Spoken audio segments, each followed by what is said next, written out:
and we have a show match between two very, very strong players, Villese and LaaaaaN. And I'm very excited for this show match because these guys haven't really been in the spotlight too much. Obviously, Villese has been playing with Team Suomi in the ECL, and he's been sort of appearing there quite often.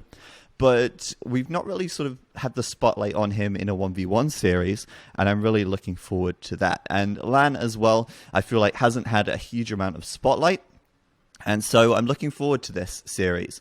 Not only that, but of course, it's going to be the same settings as last time, which is an Arabia best of 9 for $150 with no wall mod and hidden pick civs, no repeat. So we'll see a variety of civs, we'll see a lot of aggression, and we'll certainly not be seeing any palisade or stone walling, although it won't stop players from building walls with houses and other buildings, and even some outposts as well. So let's take a look at the civ screen, just so I can show you what's going to happen here.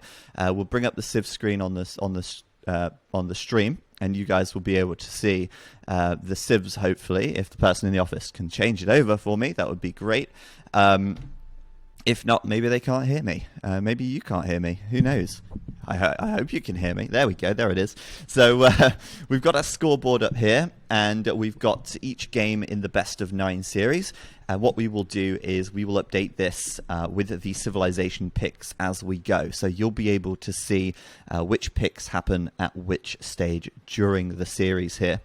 We're also going to be having some highlights, I believe, after each game. We'll keep them quite short, but we'll be sort of highlighting each game individually afterwards as well.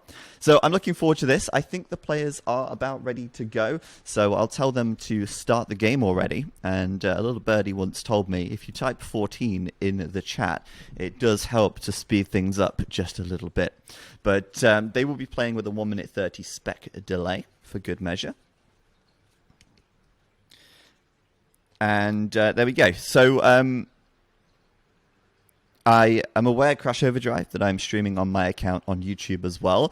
That will be all explained a little later on. Obviously, I haven't addressed that yet, which I should probably do. So to sort of help raise awareness that we are streaming here on Escape, I'm actually streaming on my YouTube channel as well today. And that's so that anyone who tunes into that can know, hey, ZeroEmpires is alive, and hey, he's also streaming on the EscapeAoE channel and not on YouTube or his own Twitch channel. Although that's really weird. I'm talking about myself in third person. I should probably stop doing that before I get branded as a madman. Maybe I am slightly mad, but there you go. So yeah, we do have our first game coming up very shortly. Hopefully the players are prepared with the maps and civs, but I'm sure they will be, because Robo will have sent them the maps and all that stuff ahead of time. So we will be getting our first game going very shortly, and I'm looking forward to this. As I say, it will be a best of 9 series, and last time we had Doubt and Tato. It was a really close series at the start. It ended up being 2-0, 2-2, and then it ended up being 4-2, and then of course Tato ended up winning that. Spoilers if you didn't see that one last week, but if you didn't see it last week, well, too bad. You should have been here to watch it. It was a good series. But if you're here now, congratulations. You're in the right place, and you're here at the right time, because we've not started just yet, although the spectator delay has just begun. So I don't know if we're doing betting for this one. We don't have a betting prize today, but we might run bets throughout the stream. It's up to the guys in the office if they have time and if they want to do that. But we apparently are betting. So you will be able to bet on these games as well. And the way you do that is by typing !bet followed by your option, Villese or LaaaaaN, and then the number of coins you would like to bet on that player. And you get 100 points or 100 denarii before each game starts. So if you don't have any bets right now, or any coins right now, don't worry, you'll be credited some momentarily. There you go. You've just been given 149 people have been given 100 denarii. And here we go. We're going into game number 1. It's loading up right now. and we're going to see which picks get taken for our first game. So welcome everybody. We are here with Villese versus LaaaaaN, a best of 9 show match, and I do need to very quickly change over the team colors because we will have Villese in the blue. He's actually spawning down to the south of the map. He's going to be playing as the LaaaaaNs in the first game. And up to the north of the map in the red is LaaaaaN, playing as the Huns. Of course, he's playing as the Huns. I mean, why would you not take the Huns? They're a fantastic civ, and I think that's pretty expected from LaaaaaN in the first game. The bets are now open as well, so you can start betting in the chat. You know what to do. But yeah, we're jumping straight in. I haven't really had much time to prepare for this. It's been a very hectic day today. We got into the studio about 5 minutes before we started our AoE3 show match. We've been all hands on deck, and now here we are. We're going straight into it. Now, obviously, we may have seen, or you may have seen both of these players in the ECL. LaaaaaN obviously has the Heresy clan tag on right now, and Villese has obviously been playing for Suomi. But I still feel like neither of these players have had a huge amount of spotlight on either of them. And I'm quite excited to see how they can deliver in this show match. Of course, it is no wall mod, which means no palisades, no palisade gates, no stone walls, and no stone gates can be built. But you can still wall with houses, barracks. It triggers me, you know? It triggers me when I say barracks, because I know it's not barracks, it's barracks. Barracks is plural of barracks, and everyone I know says barracks, and it's rubbed off on me, and I don't appreciate it when people rub off on me without my consent. So I am gonna put an end to that right now. It is barracks, and you heard it here. So right, yeah, you can also wall with outposts, as we've seen in the past, if you do need that one tile quick wall. But that does, of course, cost you some stone, which may be or may not be reimbursed if you do or do not delete it after you have built it. But we're going in now. Villese pushing in the first deer. And up at the top side, we see LaaaaaN moving out to the berries. Let's talk about the matchup a little bit. Obviously, Huns for LaaaaaN and Villese with the Gabetos, I wanted to say, but no, with the LaaaaaNs. Of course, the unique unit being the Gabeto. It's interesting because functionally, the eco bonuses of both of these civs are quite similar in the fact that both of them save quite a bit of wood over the course of the game. Huns, because they don't obviously have to build houses, that's 25 wood per house saved. And LaaaaaNs, because 15% cheaper wood cost on all buildings, that adds up quite considerably. And both of these civs, as a result, have quite strong economies.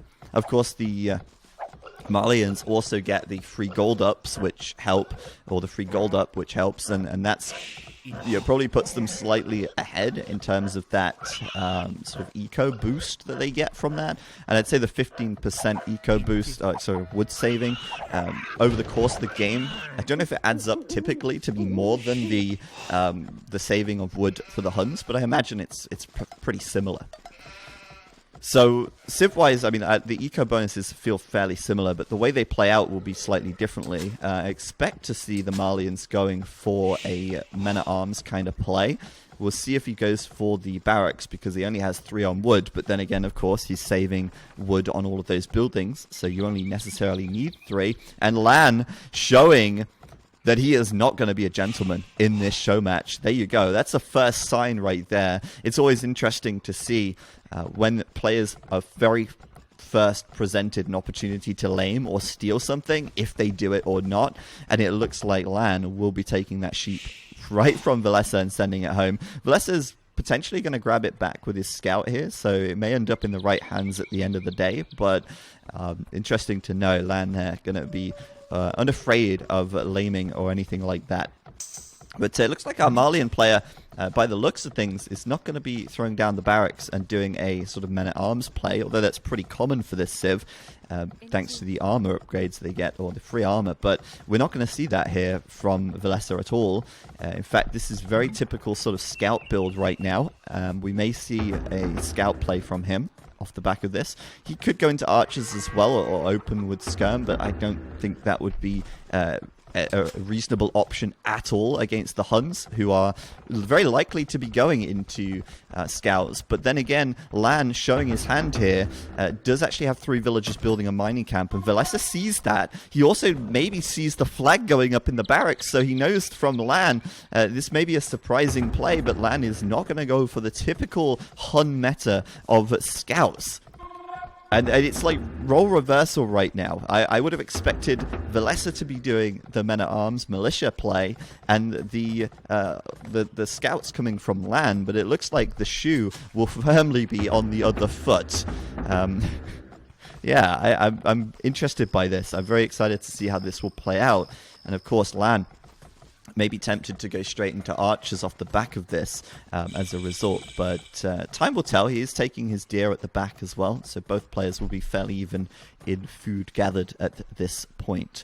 But we'll see. Obviously, he's pushing out right now. The Villese is slightly faster to feudal, but he did go up with 1 less Vil, so he'll meet up with the LaaaAN's militia as they come across the map, and he'll spot them out. But we do see at home the stable from Villese here, and we'll be seeing that first scout queued up, while LaaaaaN is yet to build his second building, but it will indeed be a range. So it's like complete role reversal, but I love it.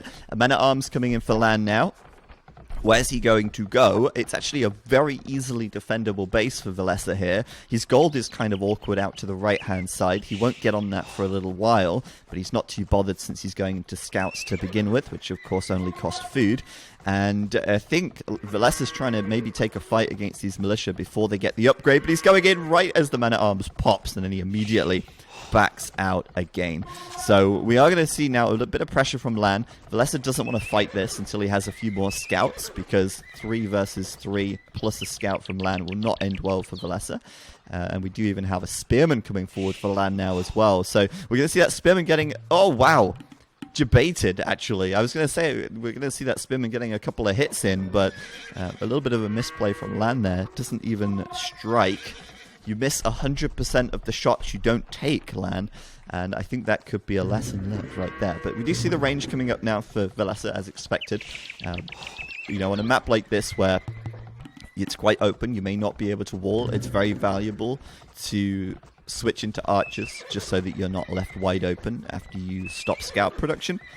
And some players may decide to go all in on scouts and just keep adding more farms and add more and more scouts, but it's kind of risky to do that. It's a bit more of an all-in strat. But Villese will indeed go for the counter-attack as expected, and he knows full well that LaaaaaN can't really push into him right now with how well defended his base is. A lovely choke point in towards this town center, and Villese now coming in to the berries. There is a spearman protecting, and that's going to get focused down quite nicely, and Villese won't even bother to micro those scouts there. We'll just take it out and start wailing away on the Villese. We do see LaaaAN's scout going down on the other side, while LaaaAN sends a second spearman over. 1 villager down, though, and that means that all in all, things are actually even right now in villager count, because I don't know, maybe Villese had some idle time or something, but yeah, he's going to be like slightly ahead on villager production, but it is very close at the moment. But obviously Villese does need to get his gold back. That's going to be important. He's going for a watchtower there now. Very sensible thing to do. Get the tower up before it's too late, and while he still can. And I don't think LaaaaaN has the line of sight on that, because he's not gone in. If it was me and I saw that, I probably would have gone straight for it with the man-at-arms. But this does buy... Oh, what's he doing? Villese is out of position with the scouts. He's going to fight with the villagers here. That's messy. If he can take out the spearman, the scouts can come in and clean this up. And it looks like that will be successful for now. I don't think he's lost a villager there.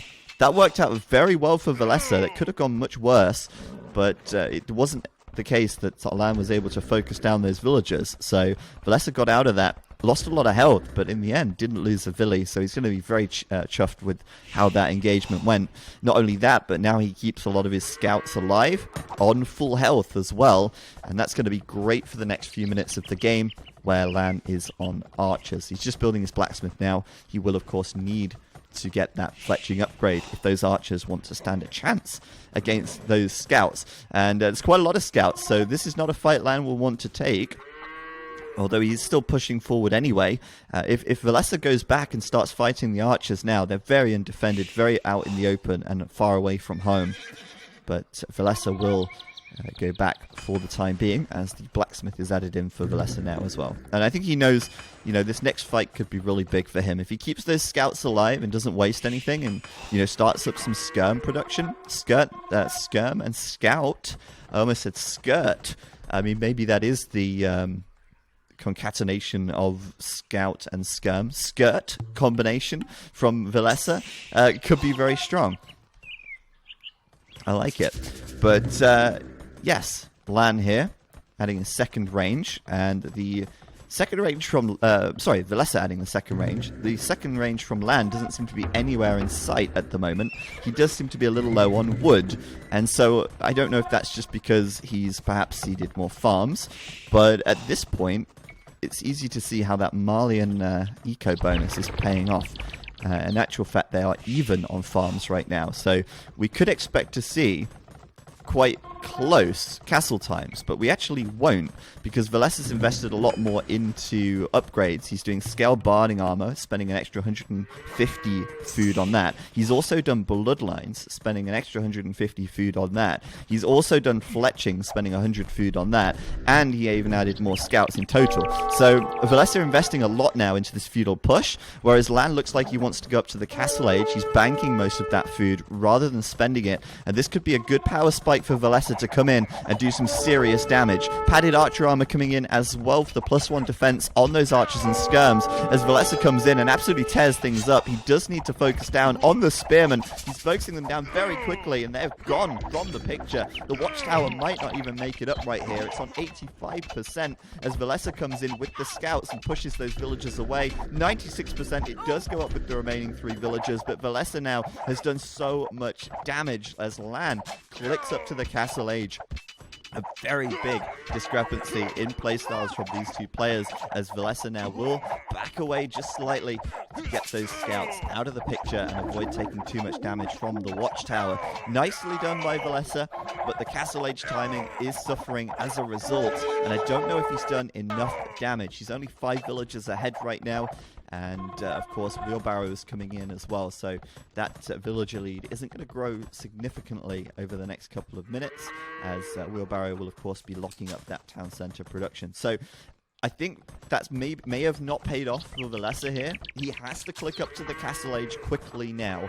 He has got a good number of archers, he's still got some scouts, but I don't know if he's done enough damage at this point. It's very, very risky in this position because the castle age upgrade is such a huge power spike.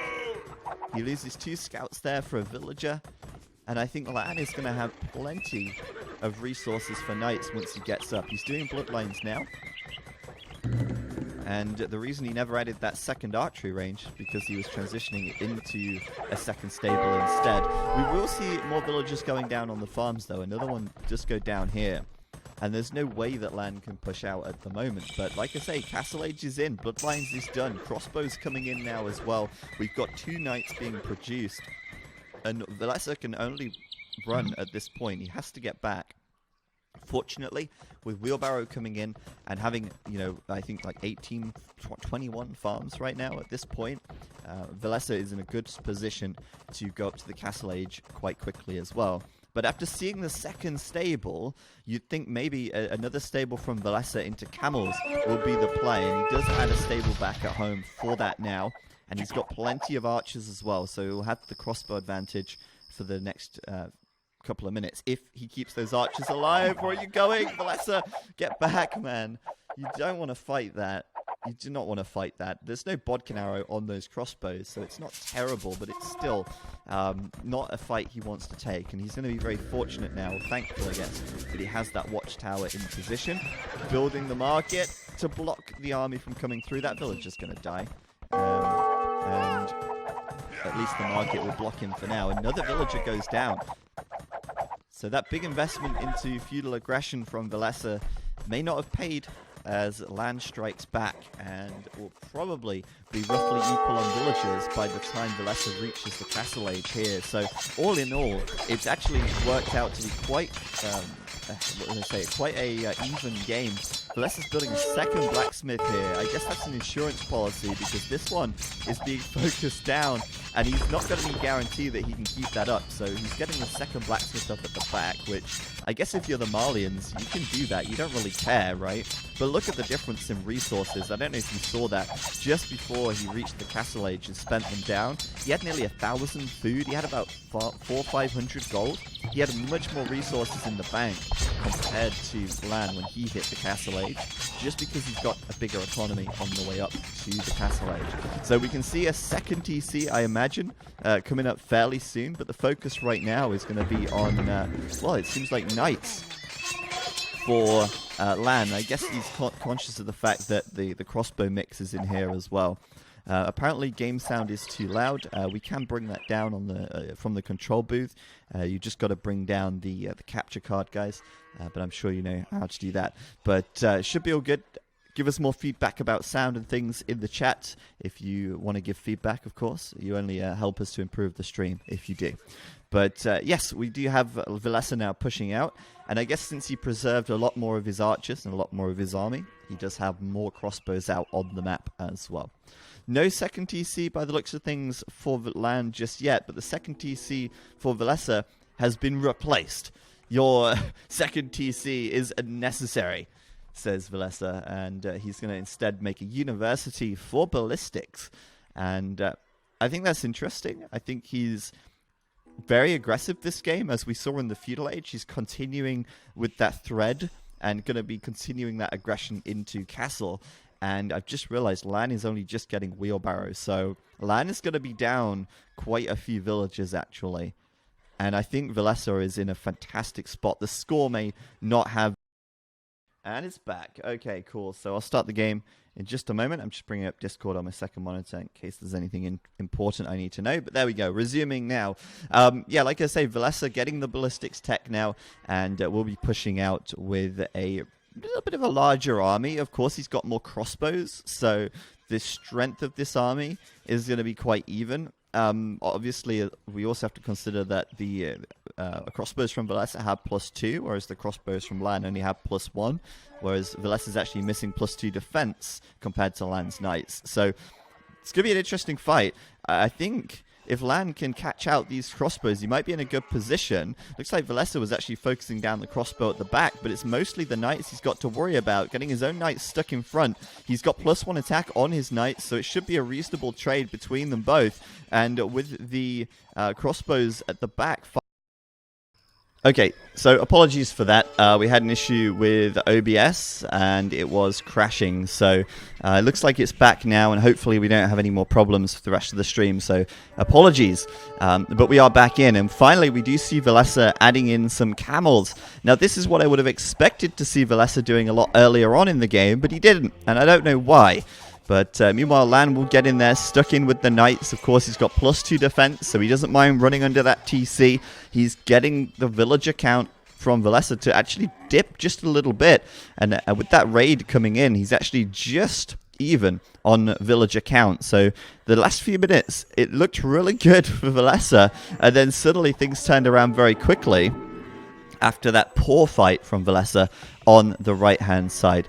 So, yeah, Villese here in the middle of the map. He's finally switching into camel, and I kind of thought he would go for camel to begin with, but it's I don't know. It's an odd choice, isn't it? Right, we're going to slow the game down just a little bit now. Hold on.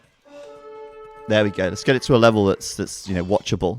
We don't want to watch it in fast speed, but because we paused, we are a little bit behind, but it's okay. Villese now going to try and do some counter raiding, but decides to back out as soon as he sees the knights from LaaaN coming in. And meanwhile on the front, he's going in with the camels. Will he get any conversions though? Oh my goodness. RNGesus not on LaaaN's side today. All 3 of those monks go down, not a single conversion. And that has to put LaaaN in a good position to fight this now. We do have pikemen in for LaaaN as well. Sorry, Villese in a good position to fight this. But LaaaN comes in with pikemen as well, and that's enough to scare those camels and knights away. We also saw the expansion, or we didn't see, but we're seeing now, the expansion of the economy from Villese. 1, 2, 3 new town centers for him. And we see the expansion from LaaaN, 1 and 2 new town centers from him. So Villese is still ahead in villager count. I know the game is whizzing by, but it will slow down very soon once we catch up to real time, as these are, of course, live games. Oh, yeah. We also see LaaaN with some monks as well, but this is getting kind of dicey at the moment. There's a lot of pikes in here, which, you know, typically they're a lot slower, but if you're taking the fight here, then you got to be very careful. Looks like Villese is keeping the hill in his favor, but it won't be enough. LaaaN pushing straight up the hill. No fear. Pikemen in front, cutting their way through those camels. And now LaaaN has this massive military advantage of 39 against 16. Villager-wise, Villese is ahead at 99, but he needs something more at this point. He needs to get more military out. He needs something to deal with those pikes. And we're going to see another fight coming in now. LaaaN very confident after that, but will immediately see the castle and see that Villese is probably taking it into Gabetos, because they're just so good at dealing with the pikes in this position.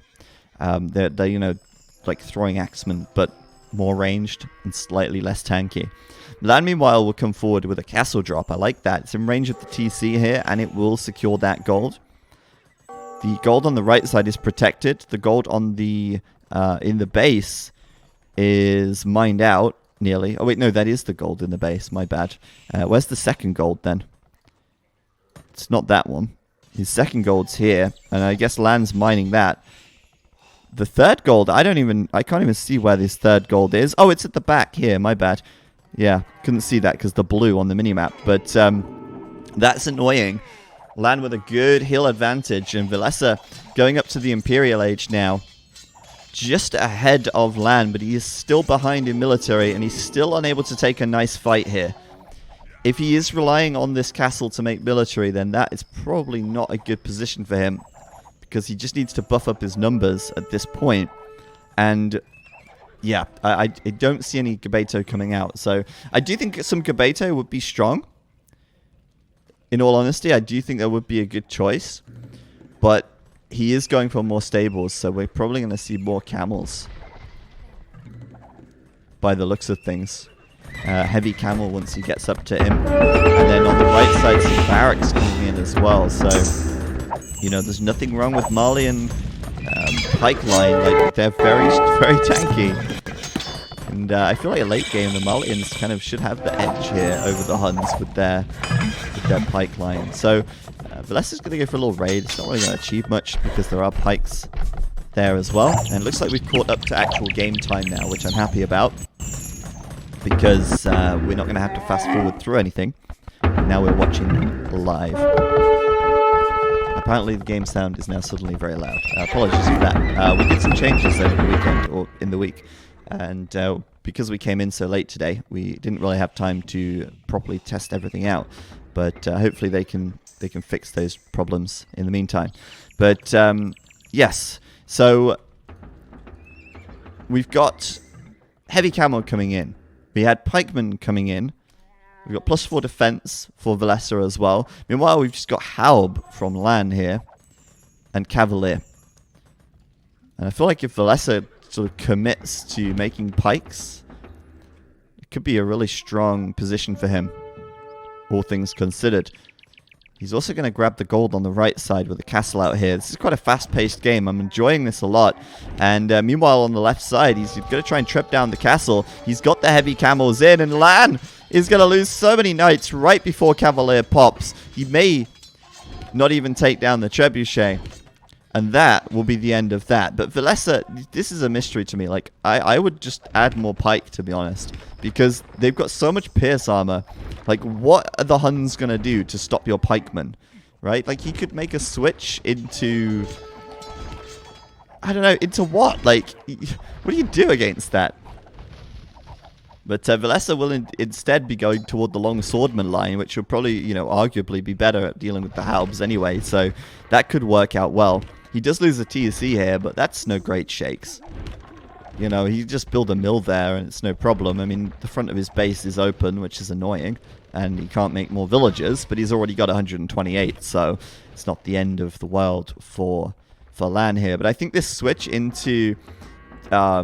I don't know if he's going to go into champs, but he's doing long swordman right now. I think this is a really nice tech switch, and I think that would be really strong. But yeah, he's got the pikes in there as well, plus 7 pierce armor now. It's just insane how strong they are.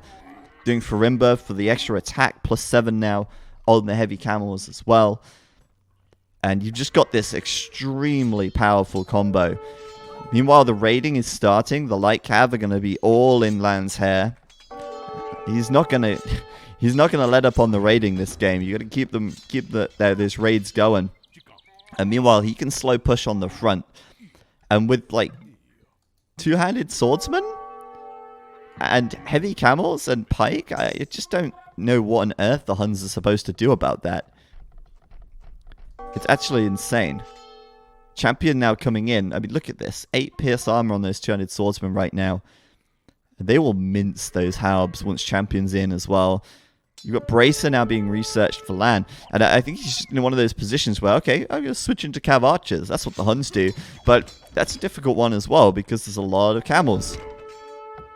And those two-handed swordsmen, soon to be champions, are incredibly tanky, even against heavy cavalry archers. Yes, they can be kited. But you can't kite forever, but these guys seemingly, they can tank forever. So the Huns, they kind of needed to win the game earlier, in my opinion. I honestly don't see a way back for LaaaN with his Civ in this position. He's doing heavy cavalry archer now. And his combo is going to be heavy cav archer and halb against camel and 8 pierce armor champions. Camels with 14 attack as well, which is pretty huge. And then for good measure, you've got the pikes thrown in there. Because if they do catch those cav archers, they're going to be sorry about it. Castle from Villese, very aggressive on the front. I like that. Lovely stuff. And look at this fight right here. These cav archers do nothing. Look at this champion. He's like, okay. I can walk up to, 12 cav archers, not even flinch. No problem. But this is a risky play. Villese going to try for the castle. He backs away before he puts a hammer down. So he does get to delete it for free. And doesn't risk losing it here. He's going to get his main gold back as well. His third gold back, I should say, as well, with the castle on the front here. And meanwhile, he is pop capped. More champions coming through. We've got fully upgraded heavy cav archer on attack in just a moment. You're waiting for chemistry right now. Boy, oh boy, look at these guys go. They could just get in there and kill halbs all day because it takes so long for the heavy cav archer to kill them. Absolute units. These champions. I love them. I love them. Whew. So, yeah. Some raiding potential coming in as well. Non-stop raids. A nice hill here. Maybe he'll try for the castle again. I feel like Villese getting a castle here is kind of revenge for this castle from LaaaN earlier on. But the tide has thoroughly turned at this point, and we see now the Trebs deploying. I think maybe he's going to try and take out the buildings, just stop LaaaN's production. Why not, right?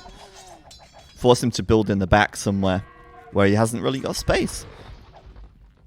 I love it. Oof. Trebs nearly hitting cav archers as well. And LaaaN here is... I mean, the nice thing about this is that champions are so cheap on gold as well. You preserve so much gold. And I know Villese only has 400, 500 gold in the bank, but... man, he can make a lot of champions with that. And he can keep replenishing them, keep flooding them in. Well, he's just getting arson as well, so he can go and tear down buildings if he wants. Who knows what he's up to, but he's got 5... Look at these guys on the left side, right?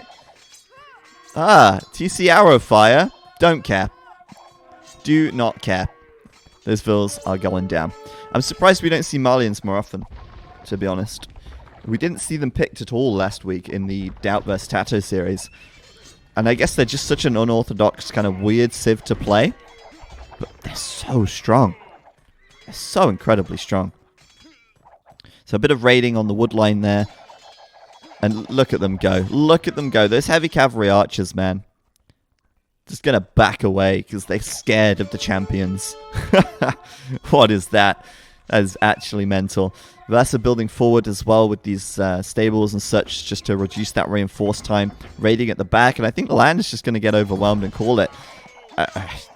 It's so impossible. There it is. GG for LaaaaaN. He will call game number 1. And Villese will take it in quite a comfortable manner. I felt like Villese was ahead for a long while.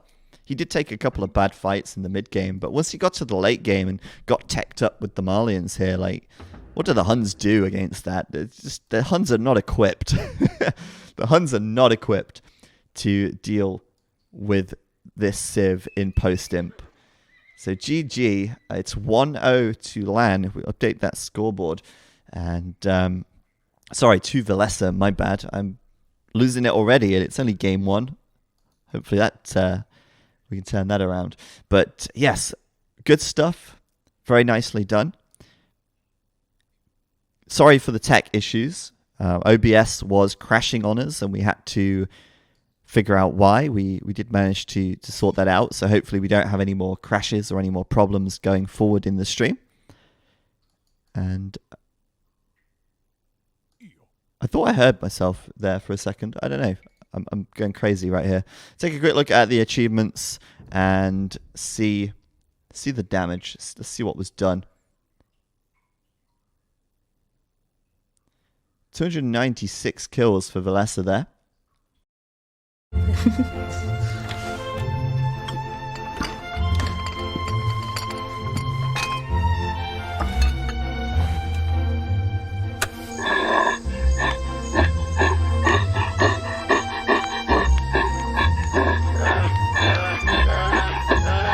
If you can poker face through that, you're poker ready. Play today and you could win a free trip to Vegas, only at PokerStars. 203 deaths, not too bad at all. Ahead on the largest army and the resources gathered. Considerably far ahead on food. 10k additional food, that is huge. 4k additional wood. And all good stuff. So, yeah, well done. Just give me a second. I will be right back, and we'll have our second game in a moment. He's going in with the camels. Will he get any conversions, though? Oh, my goodness. RNGesus not on LaaaAAN's side today. All 3 of those monks go down. Not a single conversion. And that has to put LaaaAAN in a good position to fight this now. We do have pikemen in for LaaaAAN as well. Sorry, Villese in a good position to fight this. But LaaaAAN comes in with pikemen as well. And that's enough to scare those camels and knights away. And meanwhile, on the left side, he's going to try and trip down the castle. He's got the heavy camels in. And LaaaAAN is going to lose so many knights right before Cavalier pops. He may not even take down the trebuchet. And that will be the end of that. But Villese, this is a mystery to me. Like, I would just add more pike, to be honest. Because they've got so much pierce armor. Like, what are the Huns going to do to stop your pikemen? Look at this champion. He's like, okay. I can walk up to, 12 cav archers. Not even flinch. No problem. But this is a risky play. Villese going to try for the castle. He backs away before he puts a hammer down. So he does get to delete it for free. And doesn't risk losing it here. He's going to get his main gold back as well, his third gold back, I should say, as well, with the castle on the front here. And meanwhile, he is pop capped. More champions coming through. We've got fully upgraded heavy cav archer on attack in just a moment. He's waiting for chemistry right now. Boy, oh boy, look at these guys go. Like, they could just get in there and kill halbs all day because it takes so long for the heavy cav archer to kill them. Absolute units.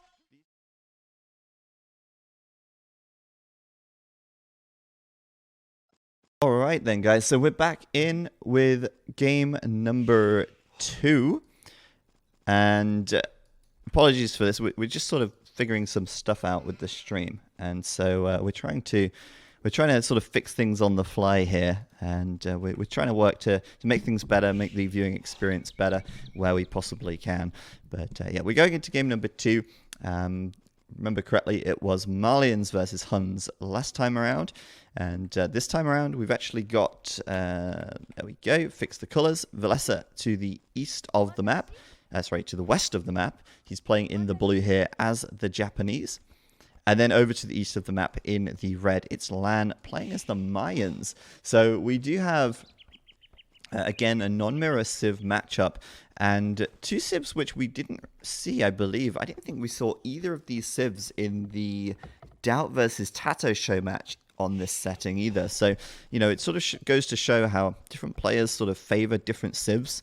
And LaaaaaN here taking the Mayans, a Civ which, by the way, we haven't seen much of at all in any of our show matches with this setting. So with this no walls setting, we usually see, or we have seen, a lot of the Aftermath players going for like pretty much all cavalry Civs. And as we know all too well, the Malians don't have any cavalry. So I'm interested to see how LaaaaaN approaches this. Typically, you know, Mayans are very strong civilizations, no question about that. But for some reason, in no wall mod, they just don't seem to be all that popular. LaaaaaN coming forward quite early on with his scout. I wonder if he was thinking perhaps about laming, but he won't really have any laming opportunities by the looks of things. The first boar, it's on the way in, and it is coming from the back of Vilese's base. So I think if LaaaaaN wants to lame something here, it's going to be very, very hard. We've also got a little bit of a pause coming in, just waiting for the players here.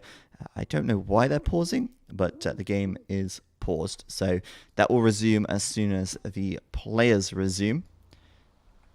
But, yeah, let's take a look at the maps in a little bit more detail. So Villese last game, I feel like he had a really nice map. He had a really defendable map, and it worked out great for him. This time around, it looks kind of defendable as well. Like, this wood line here can easily come down toward the TC to make a choke point. And then he's got to just worry about this south side because, I mean, I guess the backside could be walled with houses or buildings or something. That does leave his gold a little exposed, and I mean, that's kind of the same as last time anyway. His barriers would be slightly exposed to the south, but if he builds his mill on this side, I don't think he'd want to do it there, though. Yeah, you gotta be careful, because if you put the mill here and you have villagers here, like, they can die because they get trapped against the mill and the bush, and, you know, they wouldn't be able to run back to the TC in time against some kind of man-at-arms aggression, which is something I presume LaaaaaN will be going for here. But all in all, I mean, his map's not terrible. It's not the worst I've ever seen. On the other side, LaaaaaN, his map perhaps a little better. It's hard to say at first glance, but, you know, his berries are at the front, his gold stone is at the front, but he can sort of close that off with buildings. And if he closes that off, then everything in the back should be quite safe. I mean, the right side is easily closable.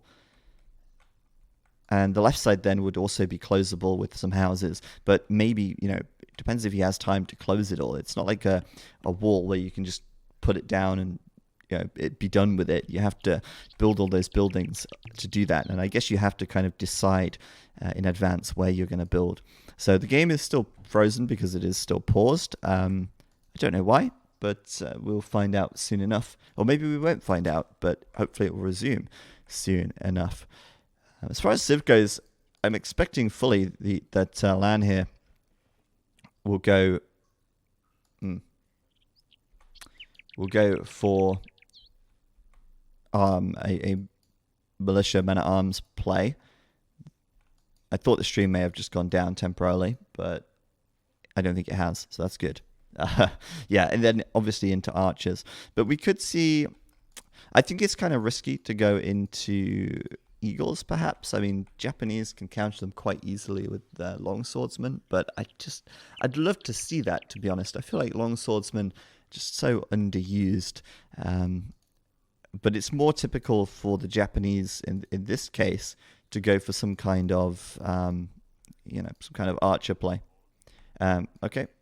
So apparently the game is not paused. Apparently the players had an issue or something. So I'm going to come back out of the game and we'll resume it. So we'll bring up the Civ overlay, and then I can come out and we can try and get back into this one in just a moment.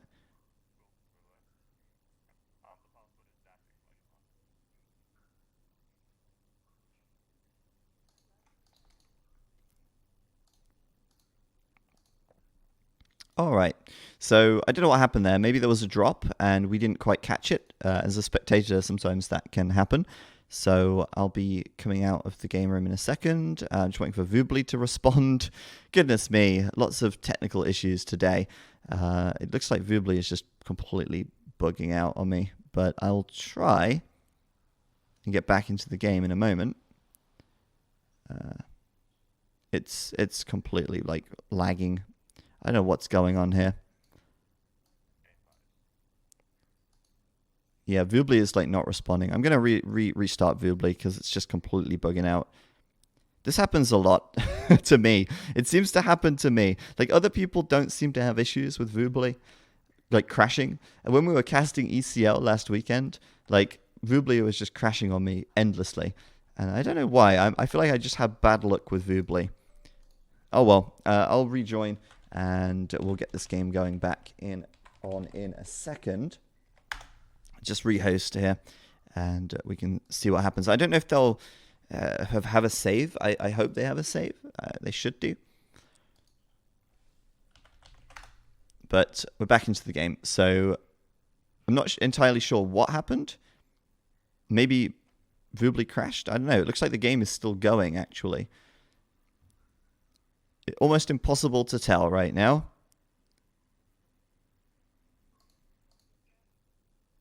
So we're going back in, and yeah.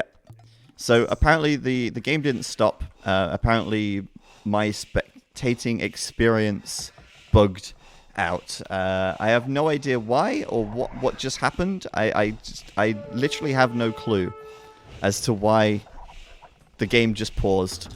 So it wasn't paused. The game was running the whole time, apparently. And now I've got to slow it down. This is just... there we go. So Villese does do a drush as the Japanese. We missed the whole, 8 minutes there. So...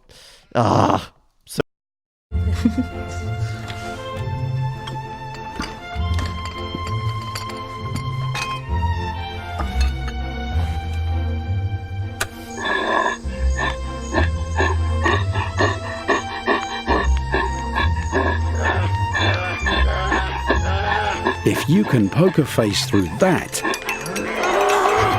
you're poker ready.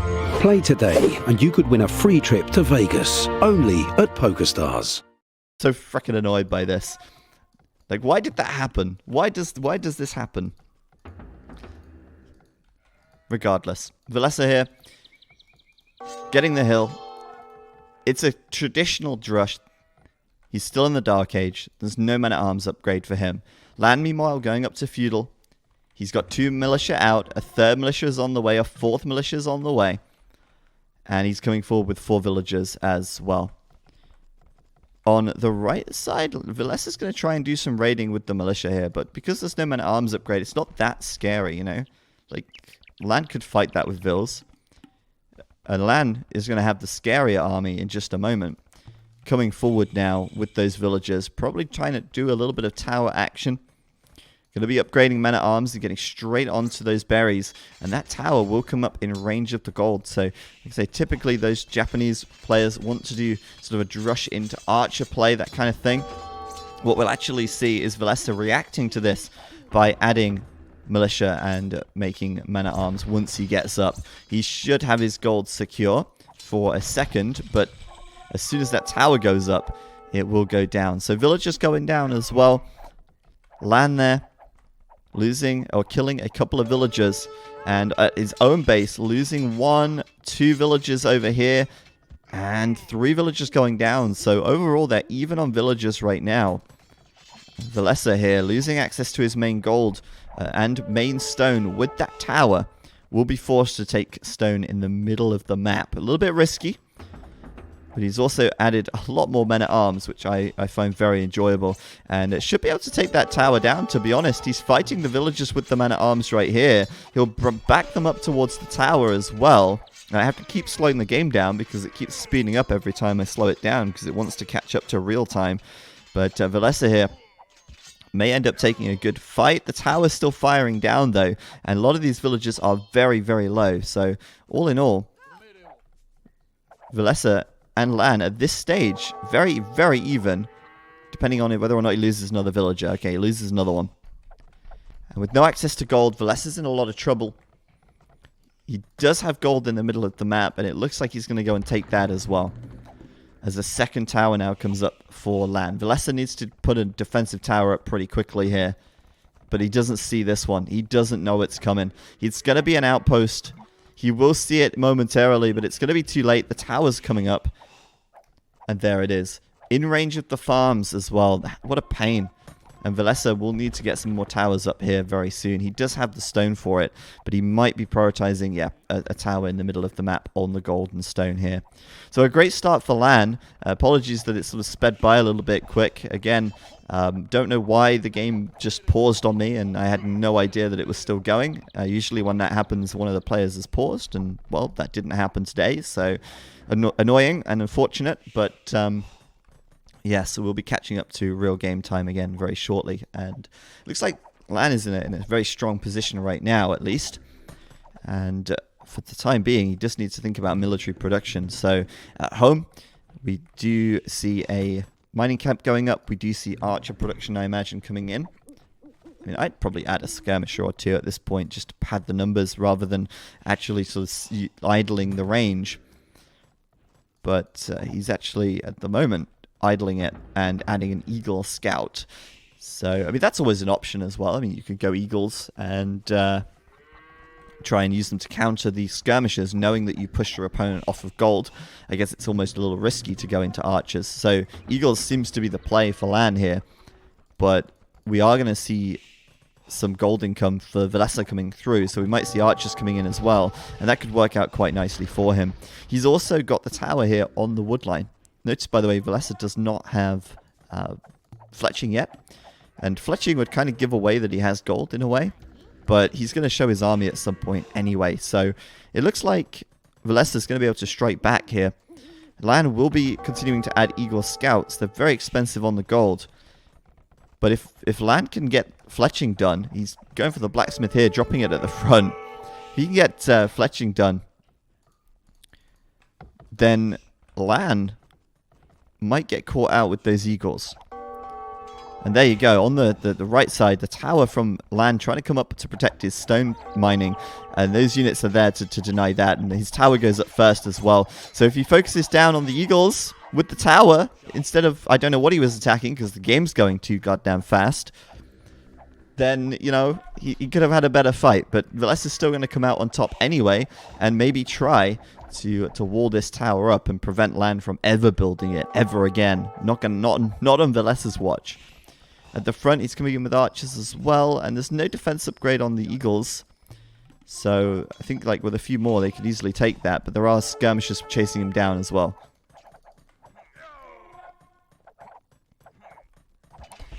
So Villese will batter down the tower on the right. LaaaN, of course, does have to bail on that. And now it's LaaaN who has to rebuild his mining camp and take gold, stone elsewhere as well. He's also mining the gold of Villese on the front. Villese has found the gold at the back, and we may not see a dead villager here. Looks like we've caught up to game time. Thank goodness for that. No more speeding through the game. I'm happy about that one. And he'll pick off a villager there on the farm. But meanwhile, the watchtower going up in range of the farm. I love Vilese's, like, sort of, you know, vengeance play style. You know, someone wrongs him, someone castle drops him, he castle drops him back. If someone tower drops him, he'll tower drop them back. And that is something that I aspire to. You know, I'm impressed by that. But this could be a problem. I'm going to get onto the farms here. I just want to point out at this point how bad the eco balance for LaaaN is. He's got way too much gold, not enough food. Obviously, he added a lot more gold because he was going into eagles, but at this point, he's just surplusing way too much. Villese here with men-at-arms coming back in, +1 defense on those done. Archers at the back as well will push this away. And you can see from LaaaN's point of view there, he was planning to put a forward tower down and try and deny those farms. Not on Vilese's watch. Vilese's there to respond to that and put an end to that. So nicely done by Villese there. And what looked like LaaaAN's game in a way, like not necessarily like completely his game, but it looked like a very strong start, has very quickly been turned around into sort of Vilese's favor. I would be favoring Villese in this position right now, but Mayans are Mayans, and they can do a lot with very little, to put it that way. It's one way to put it. So LaaaAN could absolutely strike back, but he's got very little farming going on, and he's all in on archers and eagles at the moment with a lot of gold banked up. Most of his villagers gathering wood and gold here. But Villese, I think his eco's in a much more balanced place. Like, he's spent his resources down. He's got a lot more farms up. He's going for archers and skirms, like a mix. You know, it's just going to be in a good position to go up to castle, I think. And maybe we'll see LaaaAN building a market at some point so that he can actually buy some food, because at the moment his food income is just not there. Villese are going to run head first into these archers in the middle of the map, while Villese will take the fight on the hill here. It might work out quite nicely. Those villagers sponging up just a little bit. There's quite a lot of archers there, but they did get taken down, so the skirms don't pose much of a threat to the archers anymore. And those men-at-arms have been really valuable at taking down the eagles as well. So I do like this position from Villese a lot. I think he's got a lot of potential to do damage, and he's going to follow this up with more towers as well. And if he can get in there and deny these towers from LaaaAN, Villese is going to be laughing. But this tower is going to be nice, denying the stone and even denying a couple of farms as well. So yeah, Villese is looking strong in this one, and I really sort of pinned this down as LaaaAN's game to lose at a certain point. I know we're still in the feudal age and it's still early days, but Villese is certainly pulling ahead at this point in time. So LaaaAN, like I say, all in on archer eagle production, and the problem that he's facing is that production time. Look at it. It's just creeping and crawling. It's painfully slow. Like, eagle scouts just do not train in good time, and you know that kind of really sucks if you think about it. You know, you're faced with these units here, archers and skirms. You could go for it. You could throw down like a couple of barracks and start making eagles, but by the time they've actually produced and you have enough to take the fight, it's way too late. So they're not a very reactionary unit. You can't really use them in a reactionary fashion. You really just have to use them or produce them constantly and just hope you've got enough when the time is right. Whereas, you know, archers produce a lot faster. You can always rely on having enough out at any time. Eagles are very strong, however.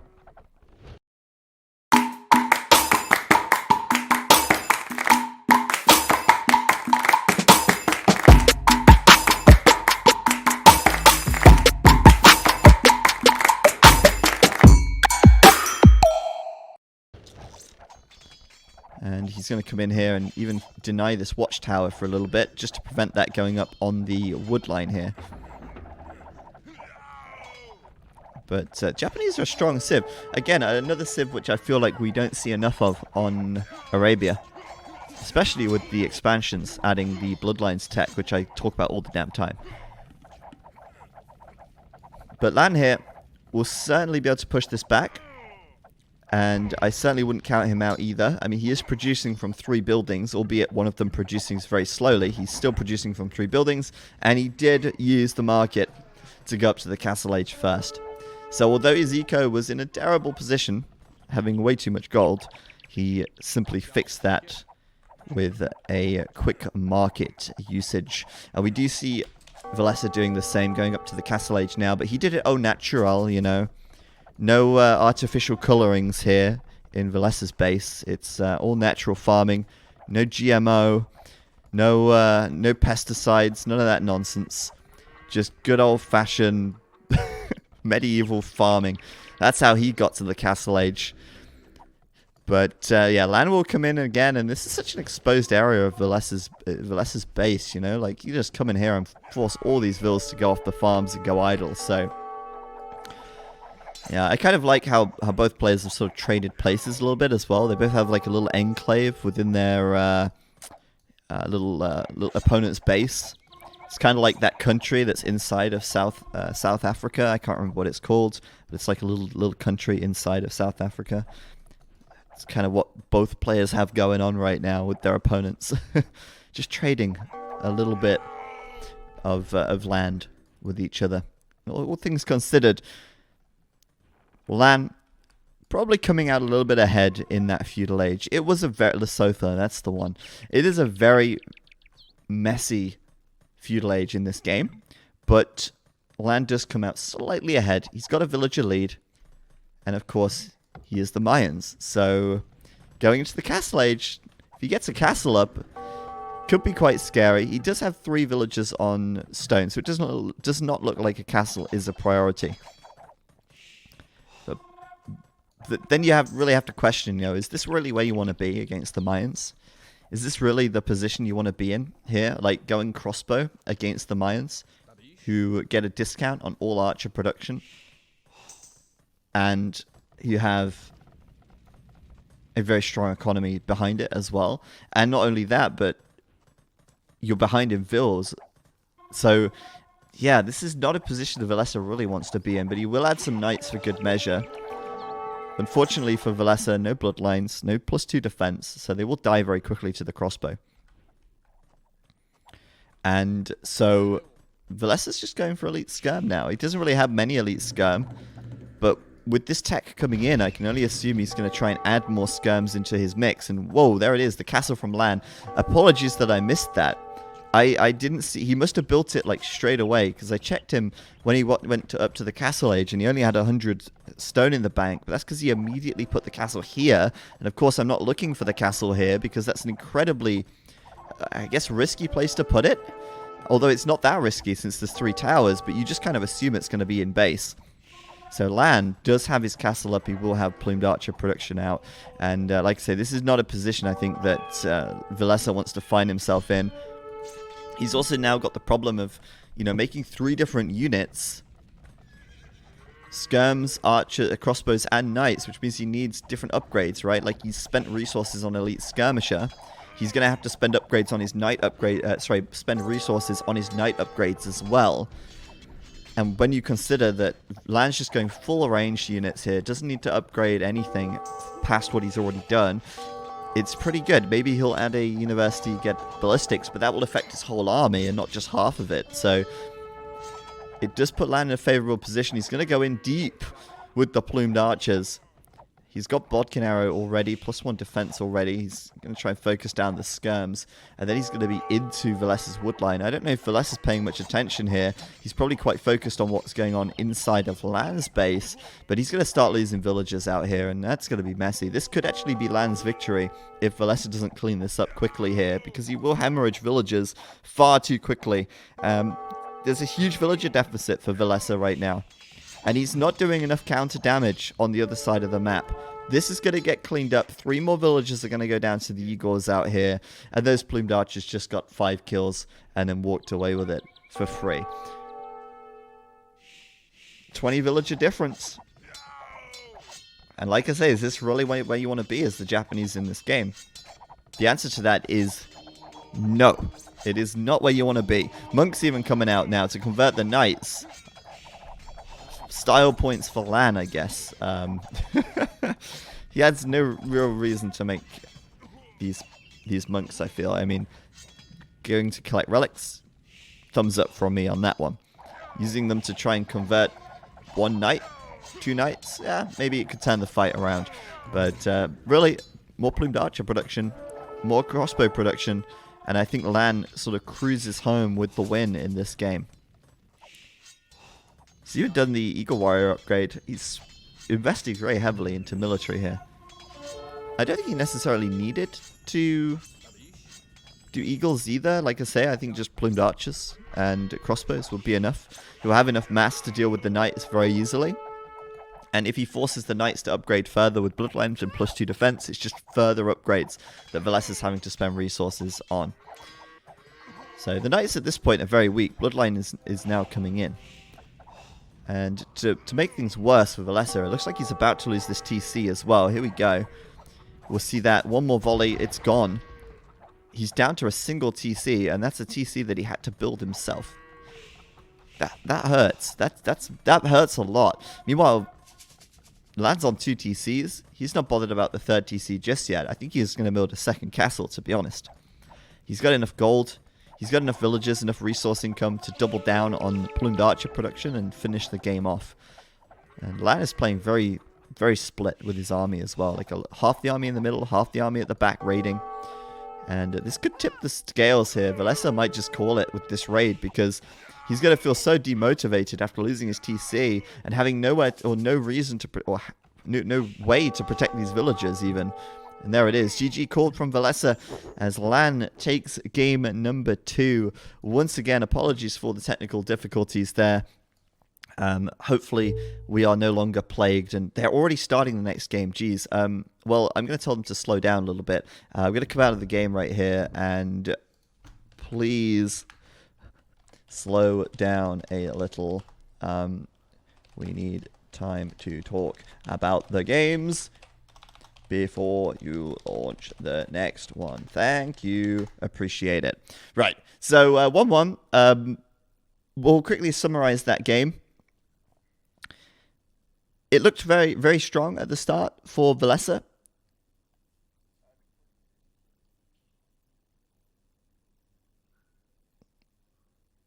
Yep, it looked very strong for Villese at the start, but he just didn't do enough damage by the time Castle Age rolled in. And Mayans being Mayans, right? Like, it's just a very difficult thing to go up against as the Japanese in the Castle Age if you're behind economically. Once they get that castle up, they start producing those plumed archers. What do you do, right? Like, you can't make crossbows into that because it's just going to fail. You could do skirms, which he did. You could do knights, but you're splitting your upgrades between so many units. He was lacking those knight upgrades. He was lacking the numbers, and the Mayan player was just able to pull ahead. So we do have a clip now for that last game. We've got some plumed archers doing some raiding.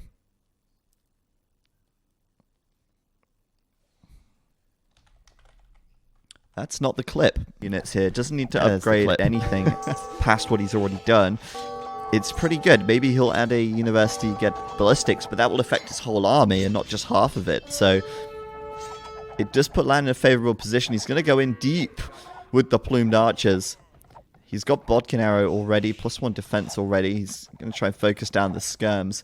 And then he's going to be into Villese's woodline. I don't know if Villese is paying much attention here. He's probably quite focused on what's going on inside of LaaaAAN's base. But he's going to start losing villagers out here, and that's going to be messy. This could actually be LaaaAAN's victory if Villese doesn't clean this up quickly here, because he will hemorrhage villagers far too quickly. There's a huge villager deficit for Villese right now. And he's not doing enough counter damage on the other side of the map. This is going to get cleaned up. 3 more villagers are going to go down to the Igors out here. And those plumed archers just got 5 kills and then walked away with it for free.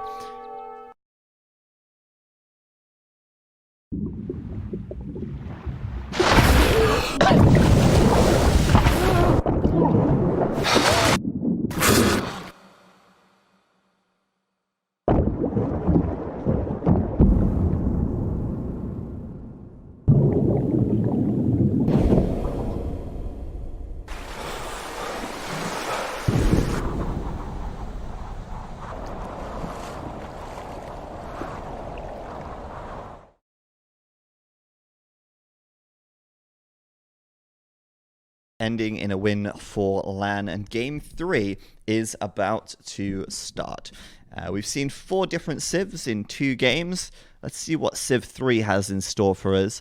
I'm quite impressed by the Civ picks. I'm enjoying the fact that these guys are finding advantages with their Civ picks here. And game number 2 now coming in. Game number 3 now coming in. Once again, we've got Villese. He's in the blue, and he's spawning down to the south of the map as the Franks. In the north of the map, in the red, it is LaaaAAN. He's playing as the Slavs. And so, once again, we've got a non-mirror matchup. And once again, we've got in 3 games, 6 different civs. I like that a lot. I do think it's always fascinating when you have non-mirror matches. And I like the variety that we're seeing already in this No Wars series. This is live, and we have the Franks down to the south here, and the Slavs up to the north. Now, the Slavs are just incredible. But I do think this early game from the Franks with the berry gathering bonus, the improved HP on the scouts, it could be very, very strong. And it's up to the Slavs to sort of defend from that. And then if you can take it to the Castle Age and transition into like Pike, Monk, and maybe some siege as well, I think that puts the Slavs in very good stead for this kind of matchup, sorry. Not only that, but it's very difficult, I think, for the Franks at that position, because you don't want to be going into crossbow. You could go into skirm, but they're not going to serve you well long term. And so your options kind of become more limited. At that point, what do? You could consider going for castles, defending, trying to out-eco your opponent. But out-ecoing your opponent when your opponent is Slavs is very difficult. So the Slavs are very strong here, and I wonder if Villese will try and play this a little differently than your standard sort of Frank play, which is typically fast feudal scouts, or if you will just commit to doing the sort of meta style, let's say, and go for the scout play. I think one thing is for sure, though, you have to sort of stay ahead of the Slavs economically. If the Slav player reaches the Castle Age at the same time as you and has more villagers, or if they reach the Castle Age before you, I think you're in a lot of trouble, because the Slav player can then start to boom, and they can really capitalize on that faster farming to help their boom, to support their military production, and all of that good stuff. So I like the Slavs in this match. I'm a fan of the Slavs in this matchup. One thing that I think could be interesting, and albeit unlikely to happen, but could be interesting, could be the throwing axeman. Obviously, Franks do get cheaper castles, and castles in the Castle Age typically can stall the game out. And so then that might give you an opportunity to go for throwing axemen or something like that, which against the Slavs could be quite strong, at least until they can add some boyar to clean it up. And I don't know, it's very unusual to see that unit, very unlikely to see that unit, but it could be viable in some situations. But with the standard sort of meta play, I like the Slavs in this match a lot. We will see also the maps then. Looks like LaaaaaN has a pretty easy wall across the front of his base, using these two houses to block this little choke point here. He's got this big wood line, which provides a lot of protection. I mean, he's not interested in gathering the wood here because he's got a nice little back wood line tucked away behind his TC to the edge of the map. His berries are nice and close at the back. He's even pushing the deer right now because they're in such a easy pushable distance. And if he can close off the left side, or if he sort of decides to close off the right side somehow, he's really only got to worry about one side of his base. And at the very least, he's only got to worry about two very small angles of attack. Villese, on the other hand, will certainly need to protect that gold. It's in an okay spot, but he has to protect it by sort of building out to this left side, I believe. And other than that, the rest of his gold is sort of to the front and further off to the left. So his map's not particularly strong. In terms of gold positioning, at least. And he's also surrounded by hills, so he's kind of at the on the bottom level. Like, his TC is in a pit, and everything around him is very hilly, which is going to make things awkward, at least if he loses map control. If LaaaaaN is camping outside of his base, we've seen LaaaaaN in 2 games drop 2 forward castles. A castle here could be annoying, and it would give LaaaaaN an opportunity to take very good fights time and time again using these hills. But other than that, though, Villese's wood's okay, and he can sort of use that to wall across the front of his base a little bit, and maybe down the back. But yeah, I'm not sure. Maybe I think I like LaaaAN's base just a little bit more. Just a little bit more. But Villese, though, will be adding his barracks now, and we'll likely be following this up with a stable. This is a classic Franks fast feudal scout build. And LaaaaaN will be doing the same. It won't be any kind of men-at-arms militia rush. It's going to be 2 lumber camps, 10 on wood, the 4 remaining on the food, or on the sheep. We've even got some deer being pushed, of course. So LaaaAN's in a good spot, and I think that this will be quite an even feudal age, to be honest, all things considered. LaaaN should have slightly more food over the next few minutes of game time as the first farms come in, and that should help him to produce a few more scouts as well. But of course, it depends on the micro, depends on any sort of raiding opportunities that come in, depends on spearmen getting involved and whether or not they are, are sort of going to be able to get some hits off or not. So it's going to be tense because, of course, Vilese's scouts will have just a little bit extra health, 54, versus the, I'm going to find his scout there, 45 of LaaaN. So that does favor Villese initially, but LaaaN, of course, will just add some more spearmen to compensate. And Villese is immediately going for the range here. So it's not uncommon at all to see the Franks going into crossbow in the Castle Age. But after that, they want to move away from that since they are missing, of course, the Arbalest. So the archery range is coming up very, very early. I'm curious about that because... Oh, LaaaN's going to scout it as well. He's going to come in with his scout there, getting through that little hole. And that will eventually, I imagine, get patched up with a house or something. But yeah, going straight to Skirm, because he's not on gold, remember. So Scout Skirm will be the opening for Villese. And that was his opening in the first game as well. It worked out quite well for him. But if LaaaN isn't making an archery range or isn't making any archers, then the Skirms are going to be kind of wasted, to be honest.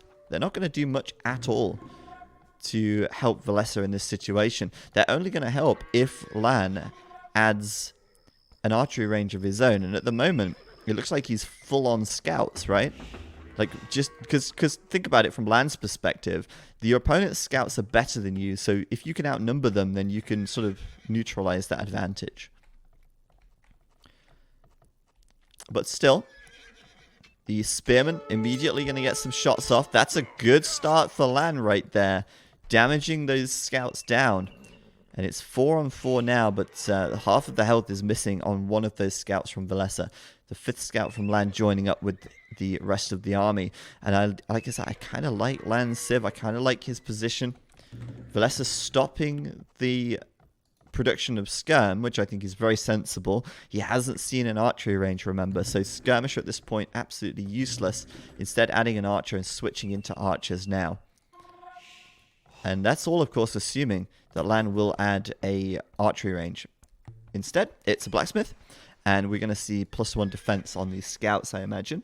We may see bloodlines coming in, and of course, that's the point where LaaaN can really get ahead. I mean, he's just donating a scout there to Villese. I don't know what that was about, but if he can get bloodlines out, that would be huge. He's moving 3 vills over to gold now, which is pretty standard at this point.